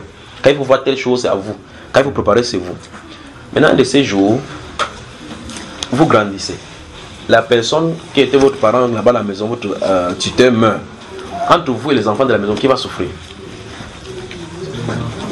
Pourquoi? Parce qu'ils n'ont rien appris. Donc toi, c'est l'apprentissage qu'on te donne, mais tu vois ça comme des difficultés. Donc ça veut dire que ces gens de personnes qui vous pensez avoir maltraité, ce sont des gens que vous devez bénir quand vous êtes grand. Parce qu'ils ont participé à votre formation. Si on te laisse aussi dans la maison comme ça, tout le monde voit la télévision, et que demain, tu n'as pas d'espérance, tu pourras t'en sortir. Bon, on t'a appris à te battre, on t'a forgé. Voilà comment l'apprentissage de Dieu fait. Il vous met dans le tas. Vous naissez, il tue, il brise tous les bras que vous pouvez vous appuyer pour avoir des difficultés, pour avoir des ressources, pour que vous appreniez à compter sur lui. Dieu forge le caractère en nous par les événements qu'il met tout autour de nous. Comprenez, n'est-ce pas? Que le Seigneur vous bénisse. Donc, première condition. Comment entendre la voix de Dieu? Il faut être sa brebis. Deuxième condition. Comment être sa brebis? La question n'a pas d'objet. N'a pas d'objet. C'est irrécevable. La question comment être brebis, on ne fait pas quelque chose pour devenir brebis. Vous êtes des brebis. Amen. Amen. Voilà. Que Dieu vous bénisse. Amen. Question. Amen. Sentez-vous libre de poser toutes les questions. Avant que tu n'entres là, je fais en train de parler. Et je voulais rentrer encore sur ça parce que j'attendais qu'il pose la question. Il demande si quelqu'un a quelque chose. Oui. Il était dans Ephésiens 6. Oui. Et on a commencé sur 6. Oui. Mais c'est le verset 2. Oui. Honore ton Père et ta mère. Selon le Seigneur. Et selon le Seigneur. Et le point que je veux qu'on était là, il a expliqué qu'il n'a pas, on ne peut pas, Dieu, donc tu ne peux même pas appeler quelqu'un Père. Oui. Alors, je voulais savoir si tu ne peux même pas appeler ton mari Père.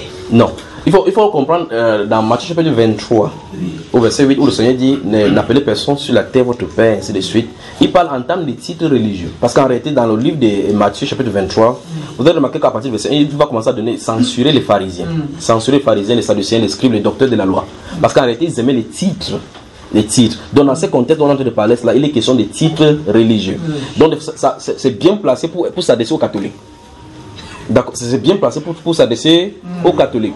Dans le livre des Proverbes est couvert par mon fils, ne néglige pas l'enseignement de ton père.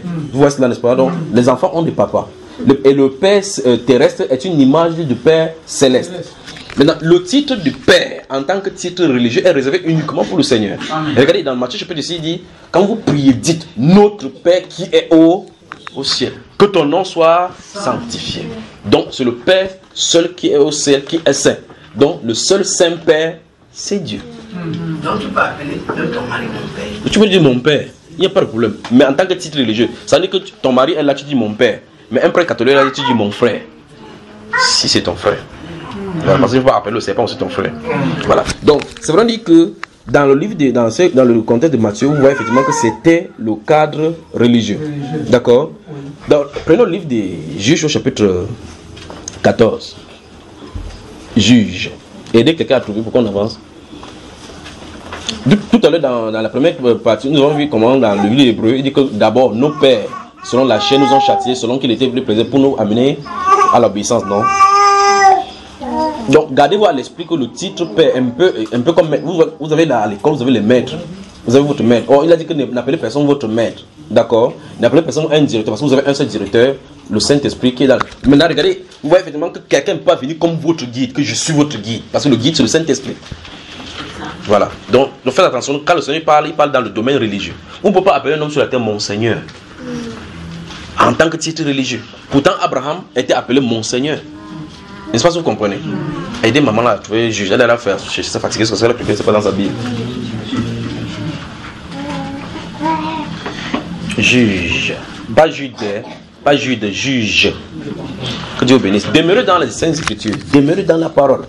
Et ça va vous transformer à l'intérieur, transformer votre caractère. Juge.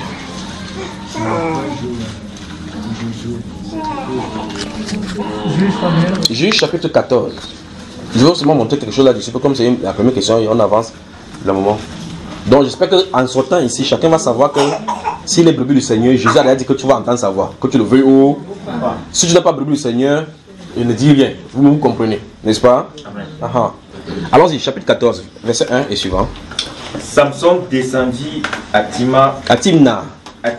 Oui. Et il y vit une femme parmi les filles des Philistins. Oui.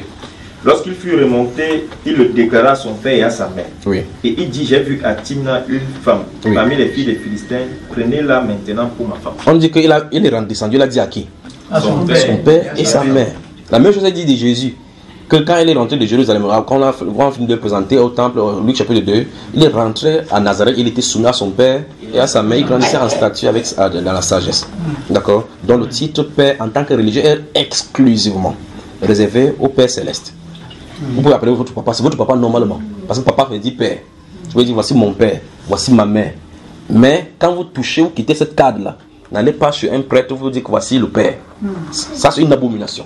C'est le titre réservé uniquement au Seigneur Jésus. Voilà. Des questions? Deuxième question. J'espère que vous m'avez saisi, non? Oui. Je voulais savoir le rôle d'une femme dans l'assemblée. Vu qu'il y a un passage qui parle que c'est dans le chrétien, la femme doit se taire dans l'assemblée. Oui. Dans ce cas, finalement, quel est le rôle des... Donc, il y a donc un enseignement de 4 heures, en 2 parties, 2 heures là-dessus. Vous pouvez suivre si le frère pourra vous donner. Maintenant, allons d'abord à la base. Il faut qu'on parte à la base. C'est qui une femme? C'est ça le problème. Mais c'est pas ça le problème que tu as posé. Tu as posé le problème que... Parce qu'il faut savoir que c'est qui une femme. Il faut d'abord savoir qui est la femme. Parce qu'aujourd'hui, il y a des femmes, c'est des gens qui s'habillent comme ça, mais ils disent qu'ils sont les hommes. Une femme qui couche avec une femme. L'une parmi elles est un homme, non? Quand une femme va à une femme, n'est-ce pas, l'une est un homme? C'est notre version. Ok, on va aller doucement. Ouvrons le livre de Proverbes. Ouvrons le livre de Proverbes. Proverbes. Que Dieu bénisse. Je me sens vraiment à l'aise maintenant. En tout cas, c'est le meilleur moment de ma vie ici. Proverbes. Aidez seulement quelqu'un à trouver rapidement. Quand vous avez ouvert Proverbes, je vais vous donner. Je ne veux pas seulement vous donner le verset d'abord, le chapitre, jusqu'à ce que les gens aient trouvé. Proverbes. Maintenant, chapitre 14.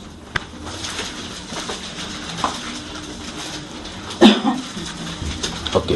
Nous allons lire 2 passages dans le livre des Proverbes. Nous allons lire 2 passages. Vous avez ouvert le chapitre 14, n'est-ce pas? Après avoir lu le chapitre, ce qu'on va lire au chapitre 14, nous allons aller au chapitre 31. Lire des versets 10 jusqu'au dernier verset. D'accord?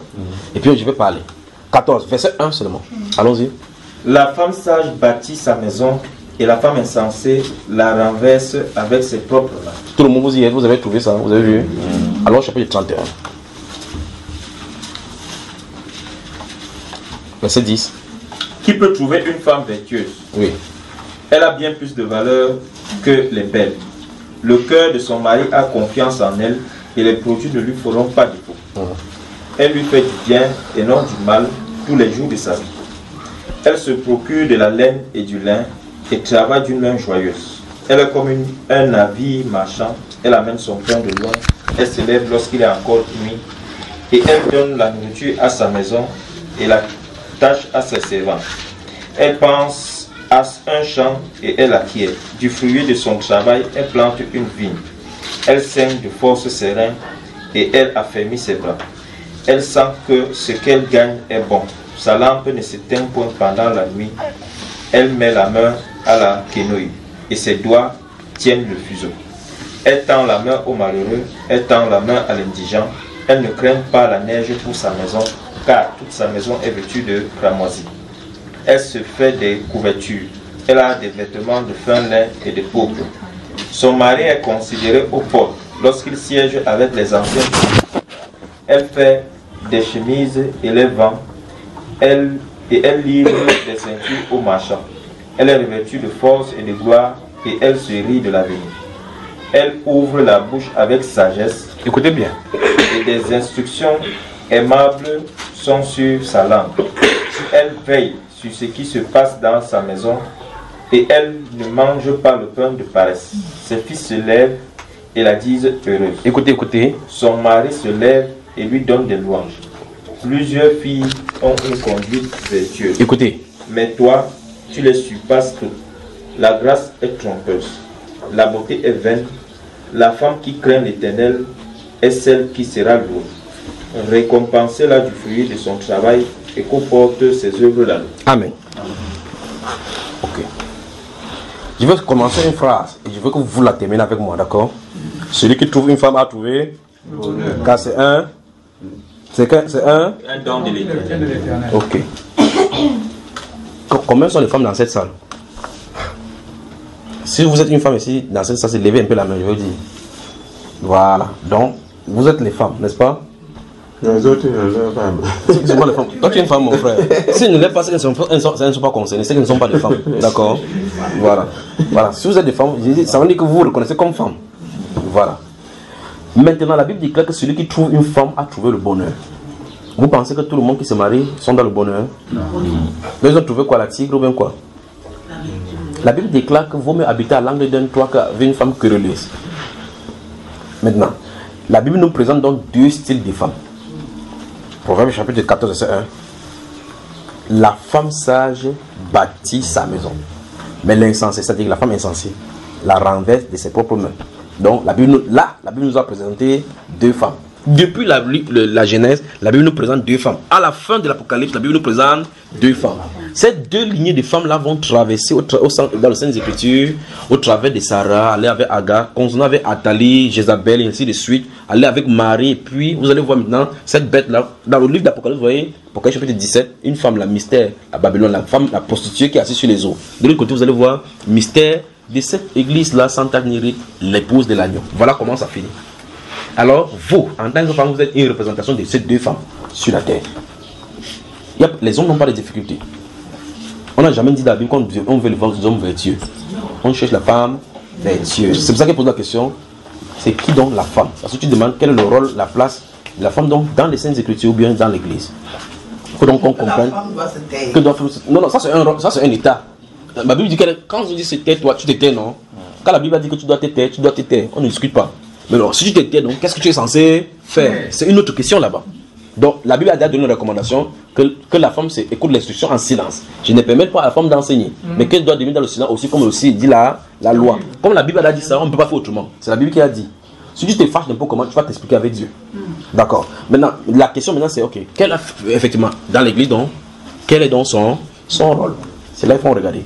Et pour comprendre quel est le rôle de cette femme-ci, il faut donc aller au niveau de la femme en personne. C'est qui la femme?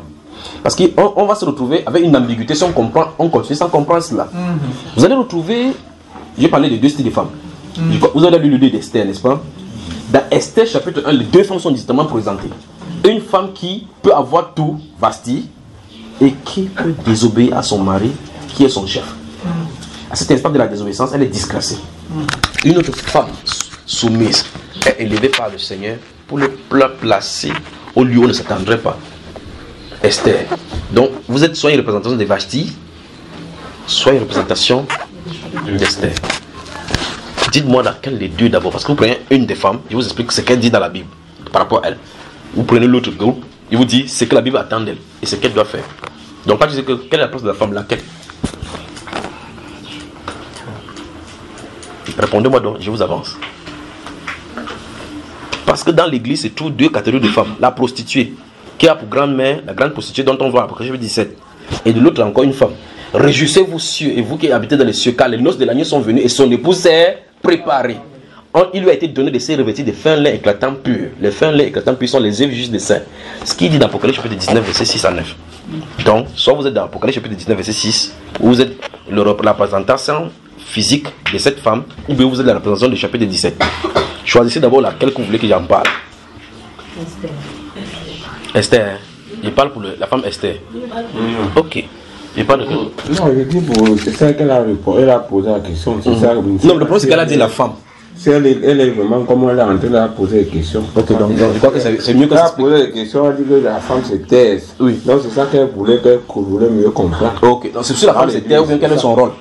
Non, c'est quoi la femme c'est Thèse. Nous sommes juste en train de parler sur une femme. Oui. Il y a des milieux ici dehors. Oui. La femme ne doit même pas poser la question. Bon, dans les milieux là, ils disent ça étant où? Ils prennent ça où? Ils prennent dans le passage là où on dit que la femme doit écouter en silence. Et tu as écouté ça?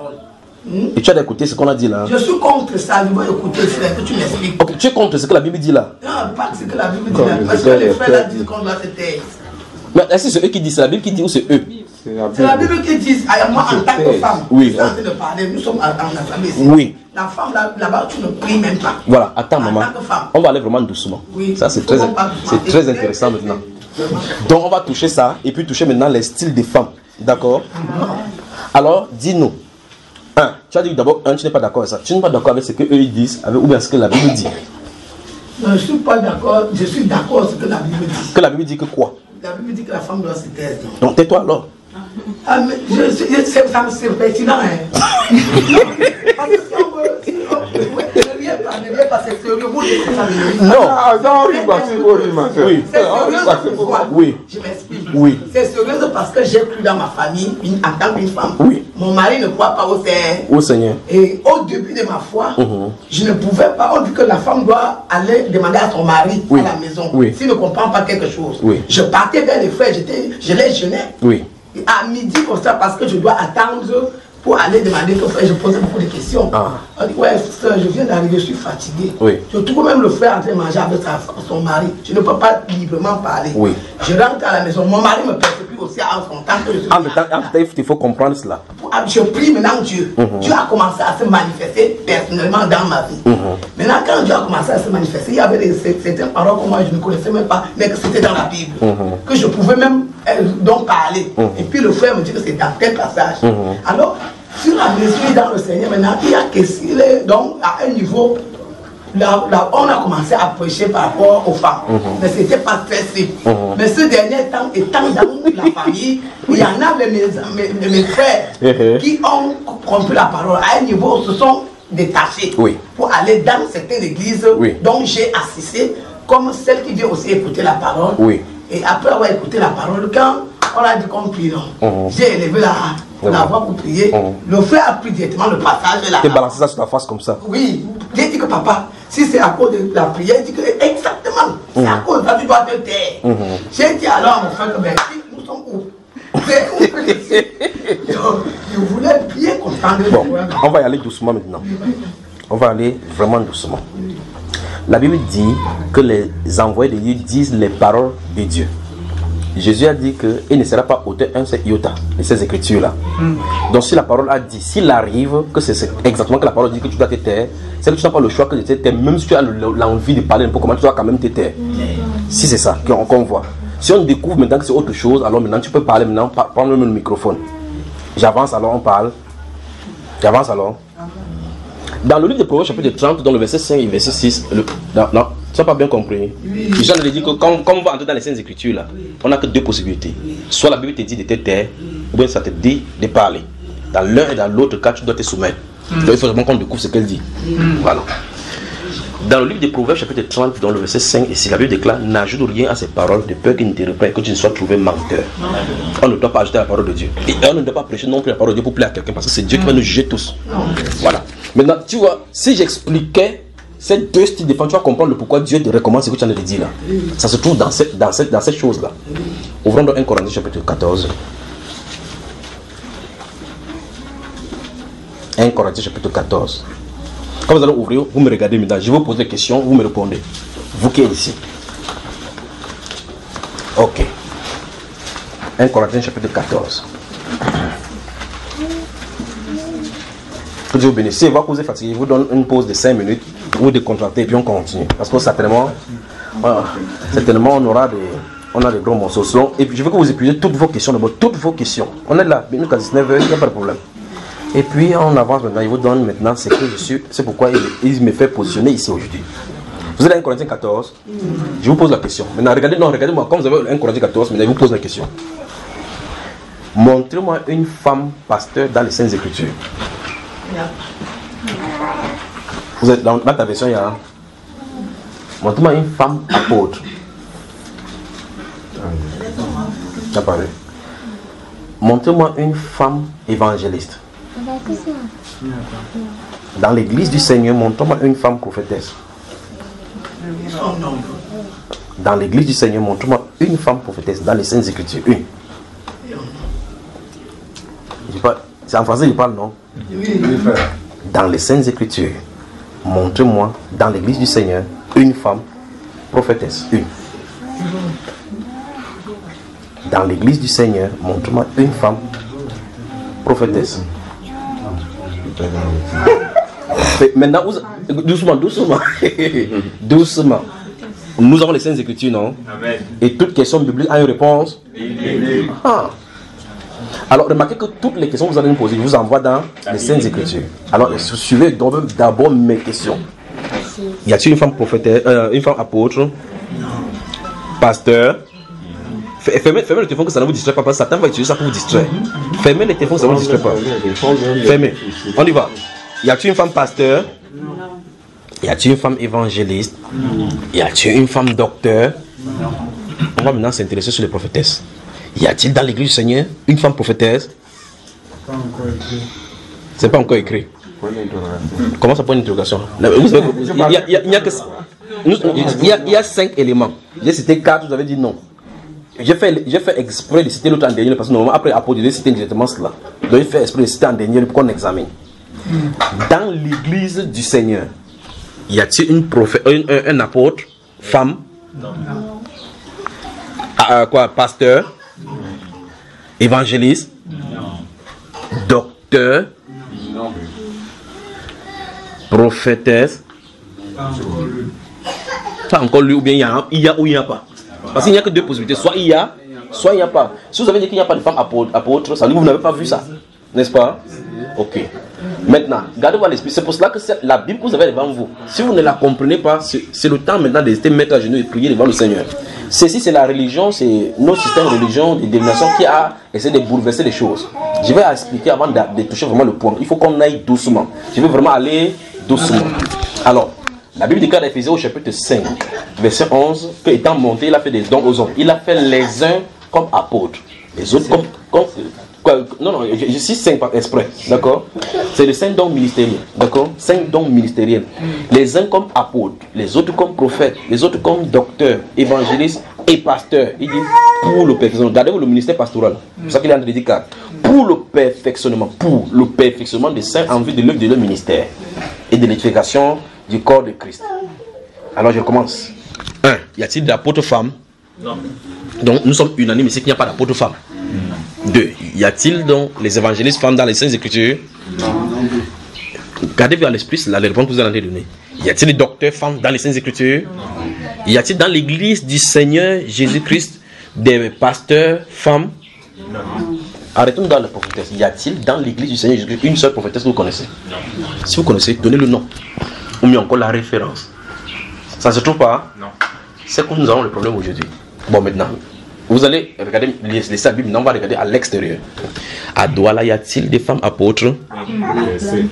Verset. Y a-t-il des femmes pasteurs? Y a-t-il des femmes évangélistes?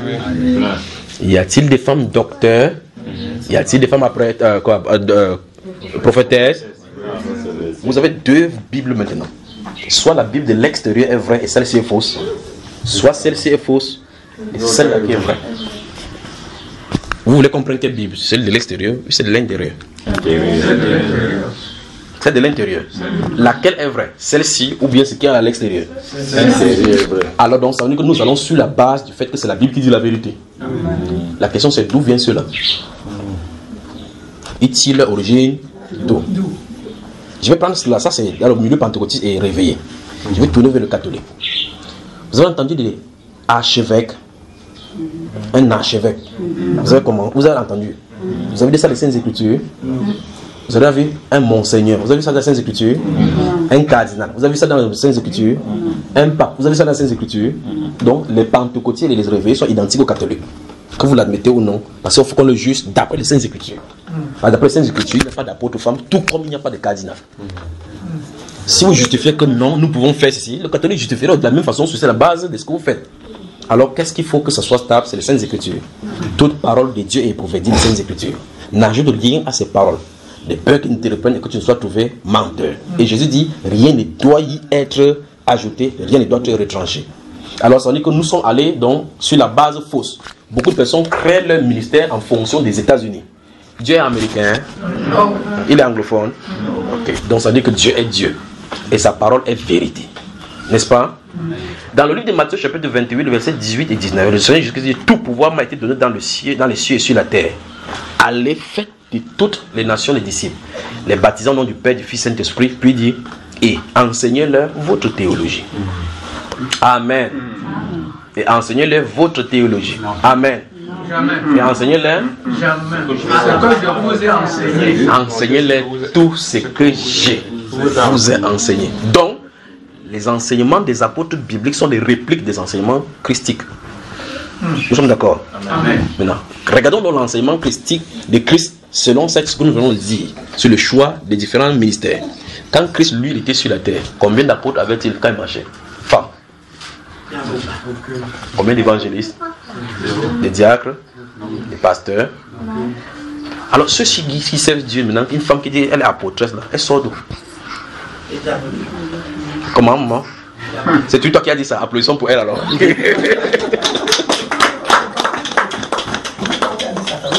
Non, parce que c'est toi qui as posé la question est issue de toi et c'est toi qui as donné la réponse et la bonne réponse. Mon problème c'est de faire vous faire mirer seulement la parole. Je dis c'est seulement les Saintes Écritures qu'on doit regarder. Il faut regarder la Bible à la manière de Dieu. Si quelque chose ne se trouve pas dans la Bible, on se retrouve ça dans le monde et qu'on dit que c'est Dieu, c'est que c'est pas Dieu parce qu'il a donné tout le conseil dans les Saintes Écritures. Ça veut dire si je dois faire quelque chose selon Dieu, ça doit être confirmé dans les Saintes Écritures. Vous dites maintenant, c'est une révélation qu'on a eue, que les femmes maintenant peuvent enseigner. Ok, maintenant, si c'est une révélation qu'on a eue, alors quelqu'un a aussi une révélation que Marie est montée au ciel. L'autre aussi une révélation que le verset d'examen sur le date de naissance de Jésus. Qu'est-ce qu'on va faire avec ce genre de révélation? Vous voyez qu'on doit devoir examiner toutes choses à la lumière de la parole. Quand Jésus, nous avons cité ça ici, quand Jésus, on lui pose la question, il dit que vous sondez les Écritures. Il dit, votre loi ne dit-elle pas? Vous voyez, il les envoie dans les Écritures. Dans Matthieu chapitre 19, verset 1, on a posé la question, que Moïse nous a dit qu'il faut répudier une femme pour en prendre une autre. Qu'est-ce que toi tu dis? Il dit que, n'avez-vous pas lu ce que le Créateur fit lorsqu'il avait fait l'homme et la femme? Que vous dit l'Écriture? Chaque fois, Jésus nous a ramenés dans les Écritures. Dans Jean chapitre 7, verset 19, il dit que Moïse ne vous a-t-il pas donné la loi, mais nul de vous n'observe la loi. La Bible est là, donc ça veut dire qu'on a seulement à observer. Depuis 1700, à partir des années 1700, il y a une tentative de déstabilisation qui est sortie avec le mouvement féministe.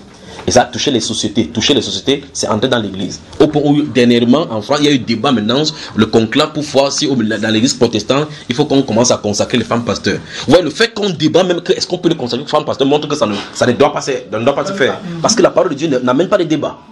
Il dit, on a compris, le commandement de Dieu n'est pas débattable. Le commandement de Dieu doit être observé. On ne débat pas sur l'idole si. Non, si je mets le nom de Jésus sur ça, ça va devenir quand même pour Jésus. Non. Il a dit que tu ne feras point dire. Ça arrête la contestation là. Tu fais l'image d'abord, pourquoi il t'a demandé? Non. S'il a dit qu'il ne fait pas, même si tu dis que non, le nom, celui-ci représente l'enfant Jésus quand il était dans le berceau, il t'a demandé de le faire? Non. Il a plutôt commandé de ne pas le faire. Donc, même si vous mettez n'importe quel nom, vous estampez n'importe comment, c'est quand même déjà faux, parce qu'il a rejeté cela. Et il n'y a pas une œuvre humaine que nous allons faire pour plaire à Dieu s'il n'a pas ordonné. Nous sommes d'accord? Ok, maintenant. Alors, les prophétesses sont d'où alors? Maintenant, dans l'église. Et vous me dites, si vous avez les autres filles qui sont prophétesses, je m'en fous, je suis censé parler la parole de Dieu. Si vos amis sont les pasteurs, apôtres et autres, ce n'est pas mon problème. C'est d'après les Saintes Écritures qu'on doit voir. D'après les Saintes Écritures. Alors donc, d'où est-ce qu'elles sortent? Les apôtres, prophètes, vous voyez, c'est ça qu'aujourd'hui, là, c'est grave là partout. Les plaques, vous voyez les plaques des dénominations, vous allez voir le pasteur, le papa est ici, la maman est là-bas. Chaque personne, c'est comme ça, c'est la règle dans les ministères maintenant. On a regardé les Saintes Écritures. Vous connaissez le nom de la femme de l'apôtre Pierre? Non. Voilà, justement. Tu vois que tellement elle est silencieuse au point où on ne sait même pas qu'il était marié. 1 Corinthiens chapitre 9. Allons-y, 1 Corinthiens chapitre 9. En tout cas, c'est surtout 1 Corinthiens chapitre 9. Laissez comme ça, non? Nous sommes dans 1 Corinthiens 14, d'accord? 1 Corinthiens chapitre 9. La Bible parle de l'apôtre Paul qui parle des enfants, les autres apôtres étaient mariés, sauf Barnabas et Paul. D'accord? Les autres, tous les frères du Seigneur étaient mariés. Mais vous avez là vu un seul endroit où on mentionne le nom de la femme de l'apôtre Paul, de l'apôtre Pierre. Voilà. Maintenant, aujourd'hui, quand vous voyez un ministère, c'est Mr. Robert et Robertson Ministries. On met en bas apôtre, c'est la norme maintenant. Quand lui n'est pas là, c'est sa femme qui doit prêcher. On l'appelle Maman Pasto. C'était compliqué aux gens. Au point où on a dit maintenant pastoresse. On dit une pastoresse. Ou même le son ne donne pas bien. Pastrice, ça ne donne pas. Pasteuse, ça ne donne pas. C'est laid. Parce que ça n'a jamais été. Pastorat. Quand ça ne va pas, c'est compliqué. On dit que couple passe. Pastorat. Puis-je rappeler que si l'homme est appelé au ministère, la femme est là pour l'épauler comme une femme normale dans la maison épaule son mari. C'est les Saintes Écritures. Je lui ferai une aide semblable. L'appel au ministère de l'homme ne veut pas dire que Dieu a appelé l'homme, la femme à ce même ministère. Vous allez au Nigeria, aux États-Unis, c'est comme ça que ça se passe. Quand l'homme meurt, la femme prend le règne du ministère. Parce que c'est un empire. C'est dans les empires qu'on remplace les gens dans les sociétés. Tu as créé une société, c'est normal que la famille continue la société. L'église n'est pas comme ça. On ne remplace pas un homme dans l'intérieur. Quand tu finis sur la tête, ton œuvre est terminée. L'œuvre de ça est terminée. Ton œuvre est terminée. Ton fils ne continuera pas ton œuvre. Ça ne marchera pas comme ça. Parce que chaque personne a une place. Et cette place-là est unique dans le corps. C'est pas ça que je comprends. Voilà. C'est bien compris. Pas avancer maintenant. Oui.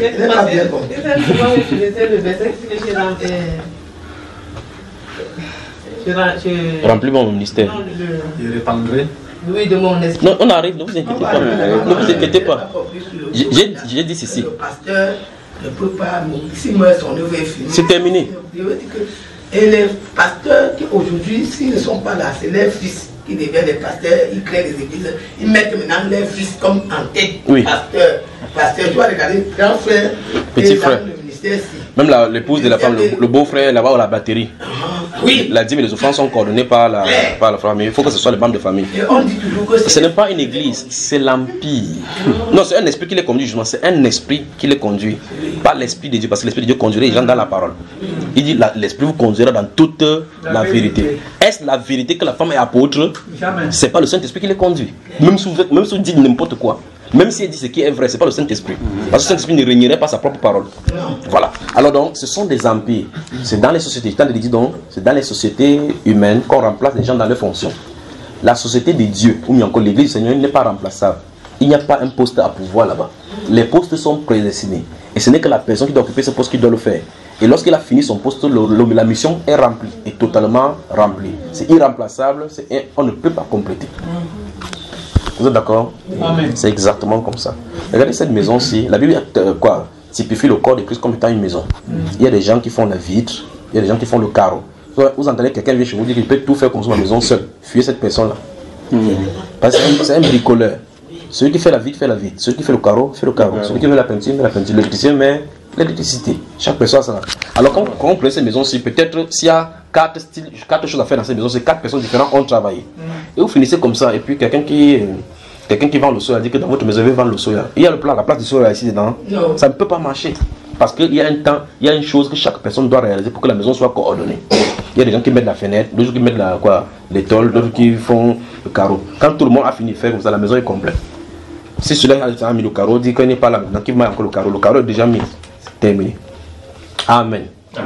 Et ça te dégrade. Si ça te dégrade, la personne qui fait le carreau doit mettre. Si la personne est à moi. La seule chose à la différence, c'est que l'église du Seigneur Jésus-Christ. Non, c'est très bon. L'église du Seigneur Jésus-Christ est parfaite, tellement parfaite que c'est le Saint-Esprit qui doit faire quelque chose. Et le Saint-Esprit ne fait pas l'œuvre imparfaite. Le Saint-Esprit ne fait pas l'œuvre imparfaite. Ça, l'œuvre humaine est dégradable. Dans l'église du Seigneur Jésus-Christ, il construit de façon parfaite. Maintenant, dans Matthieu chapitre 16, le verset 16 à 18, Jésus dit: je bâtirai mon église et les portes de séjour des mondes ne préviendront point contre elle. Il dit: je bâtirai mon église. Quand il parle de bâtir, je bâtirai, donc c'est devant lui. Donc avant Jésus, il n'y a pas l'église. N'est-ce pas? Amen. Donc chapitre 1 de Matthieu, il n'y a pas d'église. Chapitre 2, il n'y a pas d'église. Chapitre 3, 4, 5, 6, 7, 8, 9, 10, 11, 12, 13, 14, 15. Il n'y a pas d'église. Chapitre 16, il révèle ce qui arrive. Je bâtirai. Donc c'est dans le futur. Je bâtirai. Donc n'allez même pas me prendre Déborah, parce que Déborah n'est pas dans l'église. N'allez pas me prendre Myriam, elle n'est pas dans l'église. N'allez pas me prendre Anne, elle n'est pas dans l'église. N'allez pas me prendre tous les prophètes, elle ne se trouve pas dans l'église du Seigneur. L'église du Seigneur est devant. Actes des Apôtres chapitre 2, le Saint-Esprit descend, l'église est née. Donc, ça veut dire que si vous voulez partir, à partir de l'église du Seigneur, la venue du Saint-Esprit clôt le débat. Nous sommes son ouvrage, souvenez-vous de cela, ayant été créé en Jésus-Christ, pas en Moïse, en Jésus-Christ pour des bonnes œuvres que Dieu a préparées pour que nous les accomplissions. Et la Bible déclare dans 1 Corinthiens chapitre 12, verset 13, que nous avons tous été abreuvés dans un seul esprit pour former un seul corps, soit juif, soit grec, d'accord, soit esclave, soit libre. Donc, dans le Seigneur Jésus-Christ, dans l'esprit, l'église est formée, unie, jointure dans le corps. Donc, la venue du Saint-Esprit dans l'église, soit inaugure l'ère de l'église. Alors, il n'y a pas la seule prophétesse qui se dit prophétesse dans la Bible, dans ces cas-là, c'est Jézabel, la célèbre.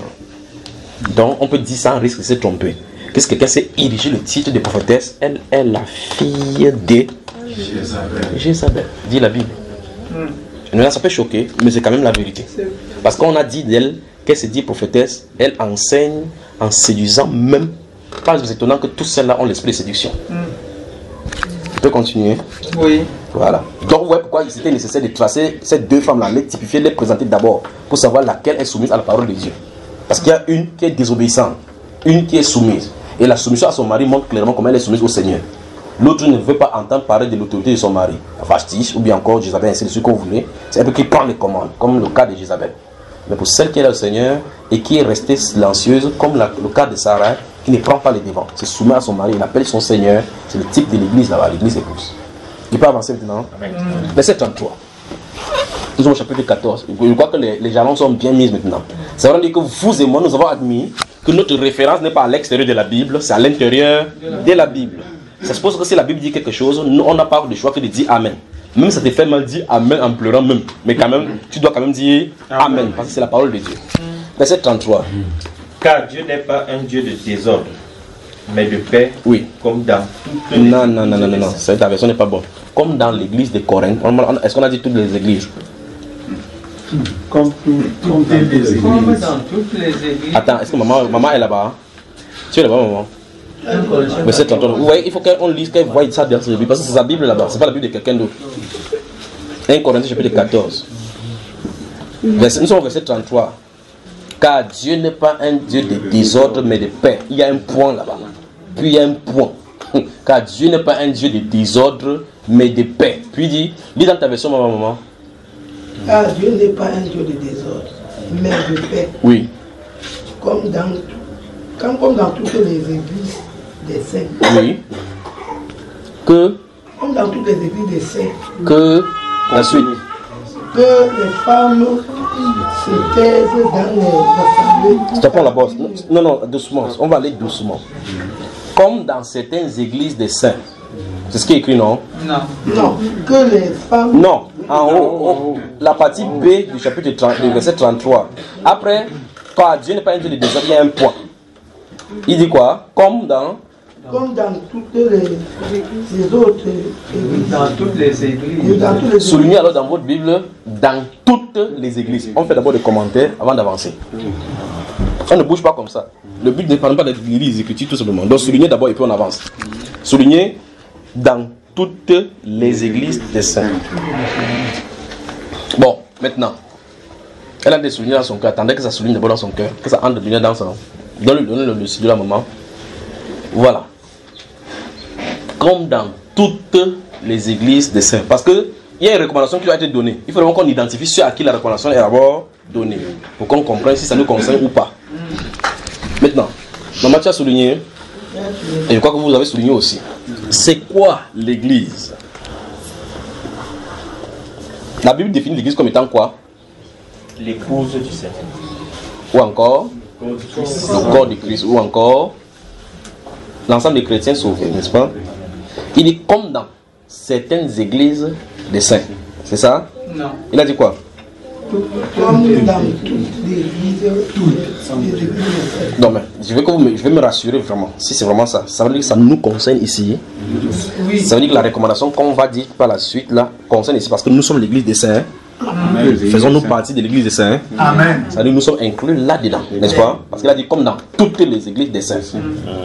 Si vous faites partie de l'église des saints, ça vous concerne. La recommandation c'est quoi? Que la femme, que les femmes. Stoppons donc là-bas. Non, regarde. Non, dans les assemblées, stop. Donc, nous venons de comprendre que ici c'est l'assemblée des saints. La recommandation qu'on nous donne ici, ça veut dire qu'on va faire quoi?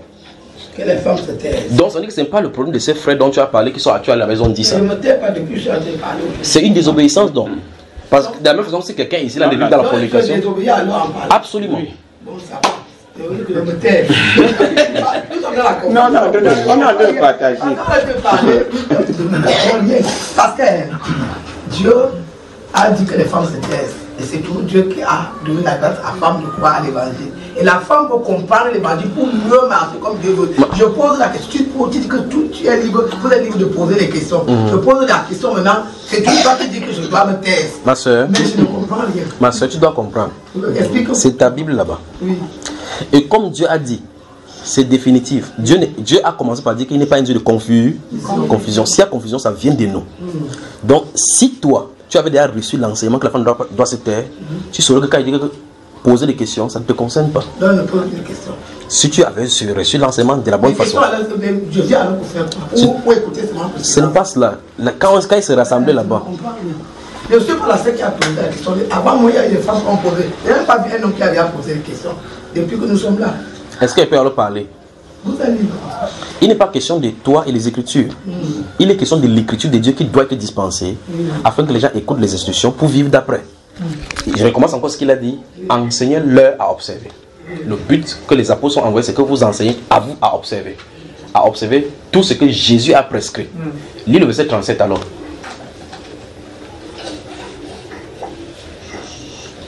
Si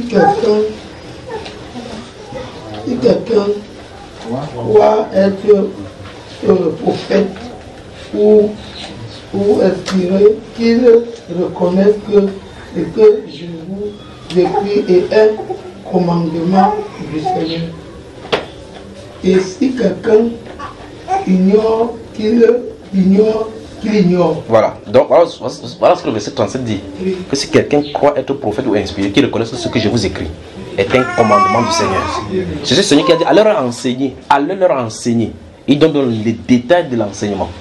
Il dit, si vous croyez que vous êtes des prophètes ou bien inspirés, si vous avez reçu l'inspiration du Seigneur, cette inspiration vous dira de vous taire. C'est ce qu'il a dit. Que donc c'est un commandement. Un commandement de Dieu n'est pas fait pour un peuple ou pour ça. C'est de façon universelle que le commandement est donné. Maintenant, vous dites, je suis ici, je suis en train de poser des questions, vous répondez. Tout à l'heure, vous avez posé votre problème en disant, par exemple, que votre mari ne croyait pas.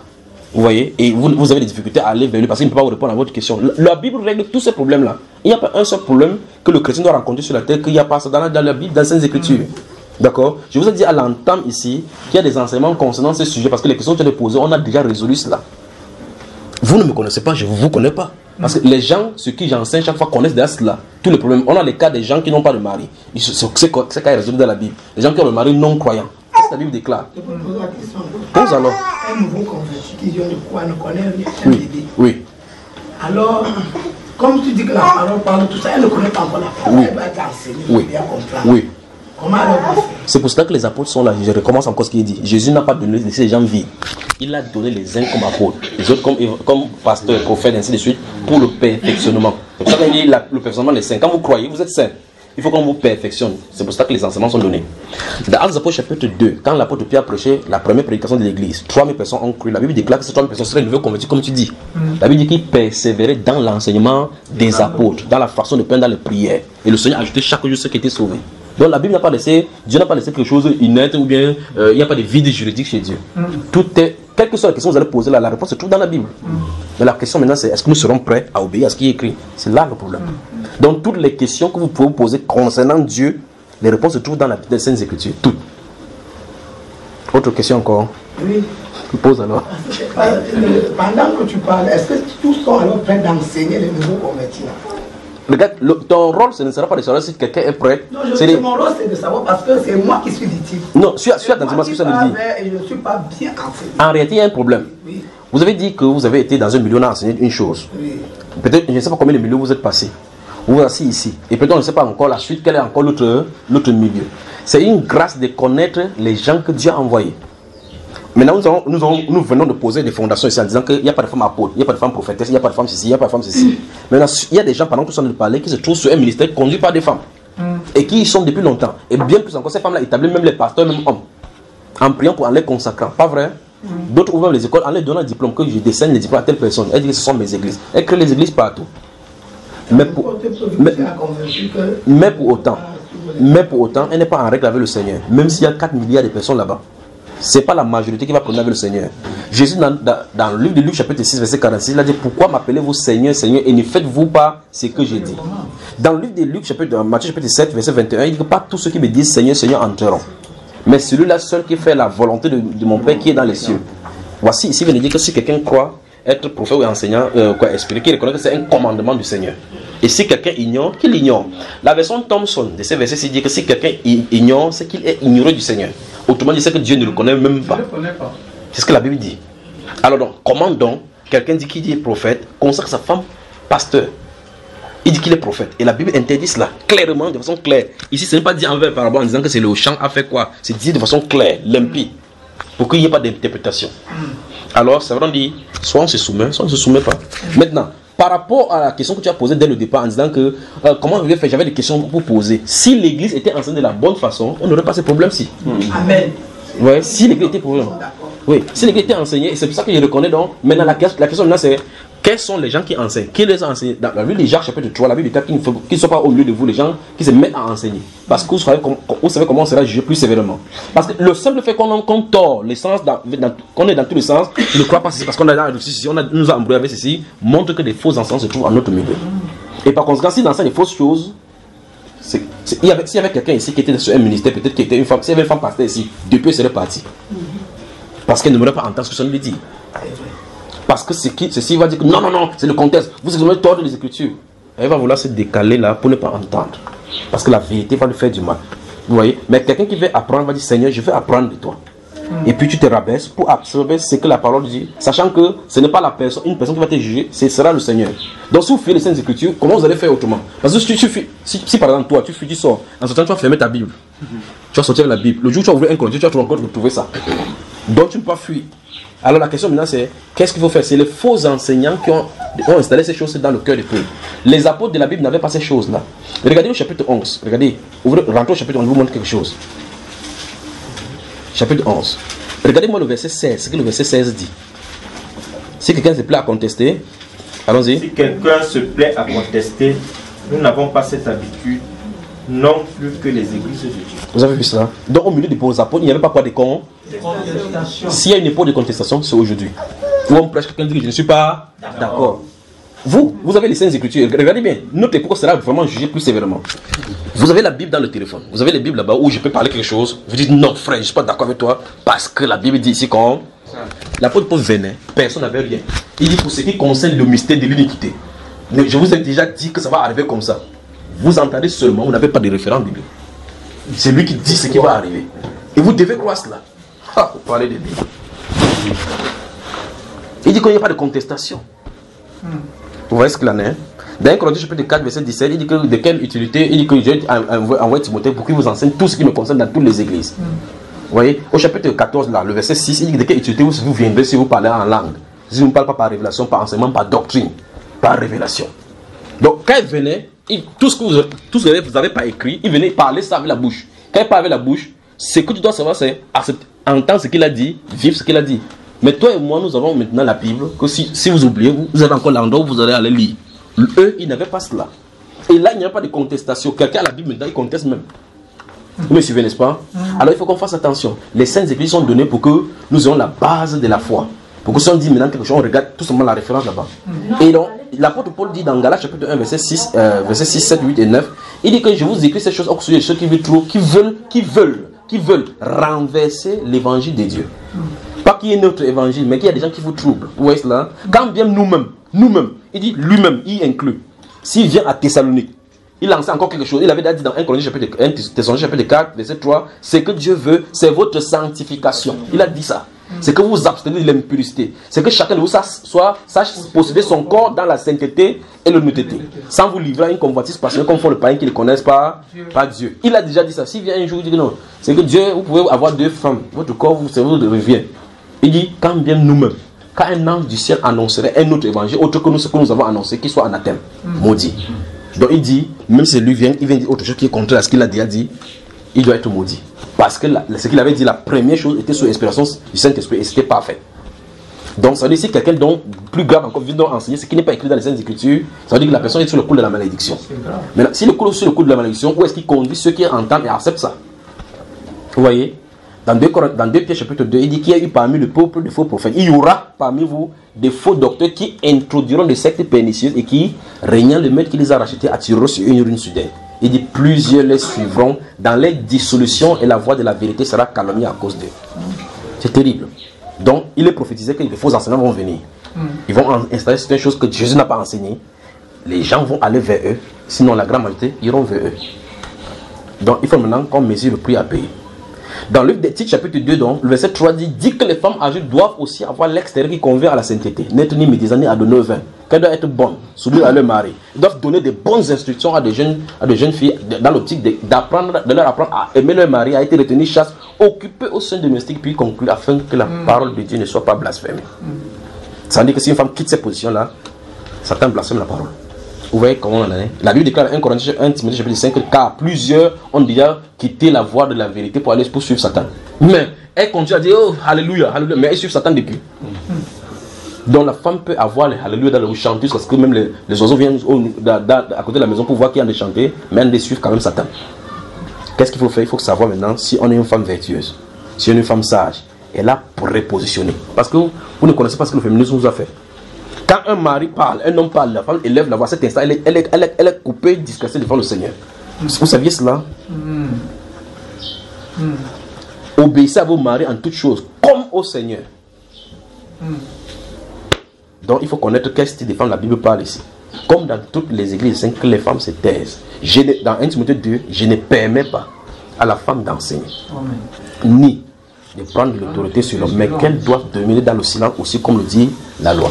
Alors, ça veut dire, pourquoi est-ce que Dieu a exclu donc cette femme dans ce ministère d'Éphésiens chapitre 5? Parce que c'est un ministère d'autorité spirituelle. Dieu a exclu l'autorité spirituelle à la femme pour pouvoir conduire. Le lieu de son orientation, c'est à la maison, où elle doit orienter sa maison, diriger les enfants dans la soumission. Dans Proverbe chapitre 1, le verset 8, la Bible déclare pour les enfants que les enfants doivent recevoir les enseignements de sa maman, de leur maman. Donc en fait, la femme est la sous-chef à la maison pour coordonner le foyer. Mais lorsqu'on n'a pas compris ceci, et qu'on a compris que l'église c'est un bâtiment dans lequel les gens se réunissent, j'ai un service à rendre là-bas, à cet instant on a quitté le plan de Dieu. Parce que l'église ce n'est pas ça. L'église c'est le corps. Et le corps de Christ, ça veut dire, le service que tu as à rendre, c'est ça le ministère. Le ministère ce n'est pas un lieu. C'est parce que je me fais bien comprendre. On a confondu ce que on n'a pas compris ce que la Bible appelle par ministère. Vous entendez par exemple, on a dit c'est le ministère de guérison. Le ministère de guérison c'est quoi? Il dit c'est là-bas. Vous entrez un peu au quartier, vous tournez à droite, vous allez voir là-bas la plaque ministère de guérison. Ce n'est pas le ministère public du monde. C'est pas ça. Alors vous pouvez voir ministère de justice, ministère de décentralisation, ministère de l'action territoriale. Ça, c'est le service public là-bas. Dans le corps, le mot ministère veut dire le service que tu rends. Et ce service que tu rends n'est pas fixable en un lieu. Parce que c'est toi qui portes ce trésor dans des faces de terre. Quand tu vois n'importe quoi, si tu es apôtre, c'est pas le ministère apostolique, on écrit ici que voici le ministère apostolique. Le ministère n'est pas un lieu. L'église n'est pas un lieu. L'église, c'est un ensemble de personnes dans un corps. Et donc, le ministère, ce sont les différents services que ces personnes rendent dans leur milieu. Vous voyez qu'en comprenant cela, ça règle beaucoup de problèmes. Amen. Quel est ton rôle dans le ministère? Non, mon rôle dans ce ministère-ci, quand le pasteur dit que vous faites quoi dans ce ministère-ci? Comment quelqu'un peut être dans ton ministère? Comment quelqu'un doit être dans ton ministère? C'est toi qui rends service. Et chaque membre du corps a un service à rendre. Dites non, mon ministère, c'est qu'il balaye l'église. Il balaye l'église. Je suis le seul classe des chaises de l'église. L'église a la chaise, frère. L'église a la chaise. Vous avez moi. Vous êtes fâché ou comment? Non, ne fâchez pas, non. Donc vous voyez que lorsqu'on n'a pas compris ce que c'est que l'église, on n'a pas compris ce que c'est que le ministère, c'est tout naturel qu'on a confondu les entreprises à l'église. Parce que vous dites, si nous sommes dimanche, vous dites à quelqu'un que tu n'es pas allé à l'église aujourd'hui, comment est-ce qu'on va, l'église va aller à l'église? Parce que l'église, vous convenez que l'église c'est le corps, c'est nous qui formons le corps. Et vous demandez à quelqu'un qui est le corps, où tu parles dans le corps. Vous voyez que ça n'a pas de sens, pas vrai? Parce qu'en réalité, les dénominations et les gens ont compris que l'église c'est un lieu. Ton église c'est où? Là-bas. Tu es de quelle église? Catholique. Donc il y a l'église catholique, protestant, pentecôtiste, réveillé. Ah, c'est grave. Oh, Jésus dit, je bâtirai mon église. Il n'a pas dit, je bâtirai mes églises. Mon. Une seule. Une. Je bâtirai mon église. Toi, tu es sur la tête, tu dis, non, je suis protestant. Tu es protestant. Quand Jésus disait, il parlait de protestant. Hein? Mais jusque là, tu dis quand même, je suis protestant. Non, je ne suis pas protestant. Je suis église réveillée. Tu es réveillé vraiment. C'est vraiment réveillé. Il est temps de vraiment de se réveiller. Parce que l'église n'est pas un lieu. Et personne ne peut se prévaloir à voir l'église du Seigneur Jésus. Parce qu'il a dit, c'est lui qui bâtit son église. C'est tout naturel que le pasteur dit que si vous ne voulez pas sortir de mon église, parce que c'est son église justement là-bas. En réalité, s'il dit entreprise, vous allez fuir, vous allez comprendre. Parce qu'en réalité, c'est qu'est-ce ça? L'entreprise. C'est dans les entreprises qu'on met les plaques pour orienter les clients. C'est dans les entreprises qu'on met l'heure d'ouverture, l'heure de fermeture. C'est dans les entreprises. L'église, Seigneur Jésus ne s'ouvre jamais, ne se ferme jamais. Parce qu'il a dit les portes de séjour des mondes ne prévaudront point contre elle. Mais quand on dit qu'on va fermer les entreprises religieuses ici, il dit non, Seigneur, ils ont dit qu'ils ont fermé l'église. C'est l'entreprise qu'on dit, par exemple, ça c'est pas l'église, c'est parce que l'église, on ne peut pas fermer. Donc on dit qu'on va, chaque fois vous voyez dans la télévision comment les pasteurs bagagent, parce que c'est le prophète qui vient mettre les bas là-bas, qu'il faut que vous entendez avant qu'on ouvre. On dit que non, on a fermé notre église. Bien aimé, prions les intercesseurs, prions pour que l'église s'ouvre. C'est l'église là-bas. Alors on a confondu les entreprises en utilisant le nom de Jésus pour pouvoir avoir de l'argent. Ça, c'est l'entreprise qu'on va de l'argent. Tout à l'heure, vous étiez dit qu'on s'assoit de vous parler. Il a dit là où 2 ou 3 sont assemblés, il est où? Quand nous sommes dedans, il est dedans. Nous sommes dehors, il est là. Sous là, il est là-bas. On peut aller fermer sous là-bas pour nous n'arriver plus là-bas. Vous voyez qu'on a des problèmes, n'est-ce pas, frère? Donc c'est ça qu'il faut restaurer. Il faut restaurer tout ça pour commencer à savoir ce que c'est que le service. Alors le ministère, c'est le service que chaque personne a à avoir, à rendre dans le corps. Dans le corps, pas hors du corps, dans le corps. Gardez-vous à l'esprit que je ne suis pas dit dans la maison. Est-ce que vous dites que quelle est ta place dans la maison de Dieu? Dans votre tête, maison de Dieu, c'est un lieu. C'est un lieu. Quand vous dites des maisons de Dieu, la Bible déclare dans Hébreux chapitre 3 verset 6 que la maison de Dieu c'est nous. La maison de Dieu c'est nous. Donc c'est nous qui sommes. Ne savez-vous pas que votre corps est le temple du Saint-Esprit? Vous êtes le champ de Dieu, l'édifice de Dieu. Vous êtes. Pas que aller à l'édifice de Dieu. Vous êtes vous, littéralement, être l'édifice de Dieu, le temple de Dieu. Je crois que vous êtes fatigué. Je vous laisse 5 minutes et puis on revient, d'accord? Prenons 5 minutes de pause et on revient. On continue les questions et les réponses. Que Dieu bénisse. Décontractez-vous.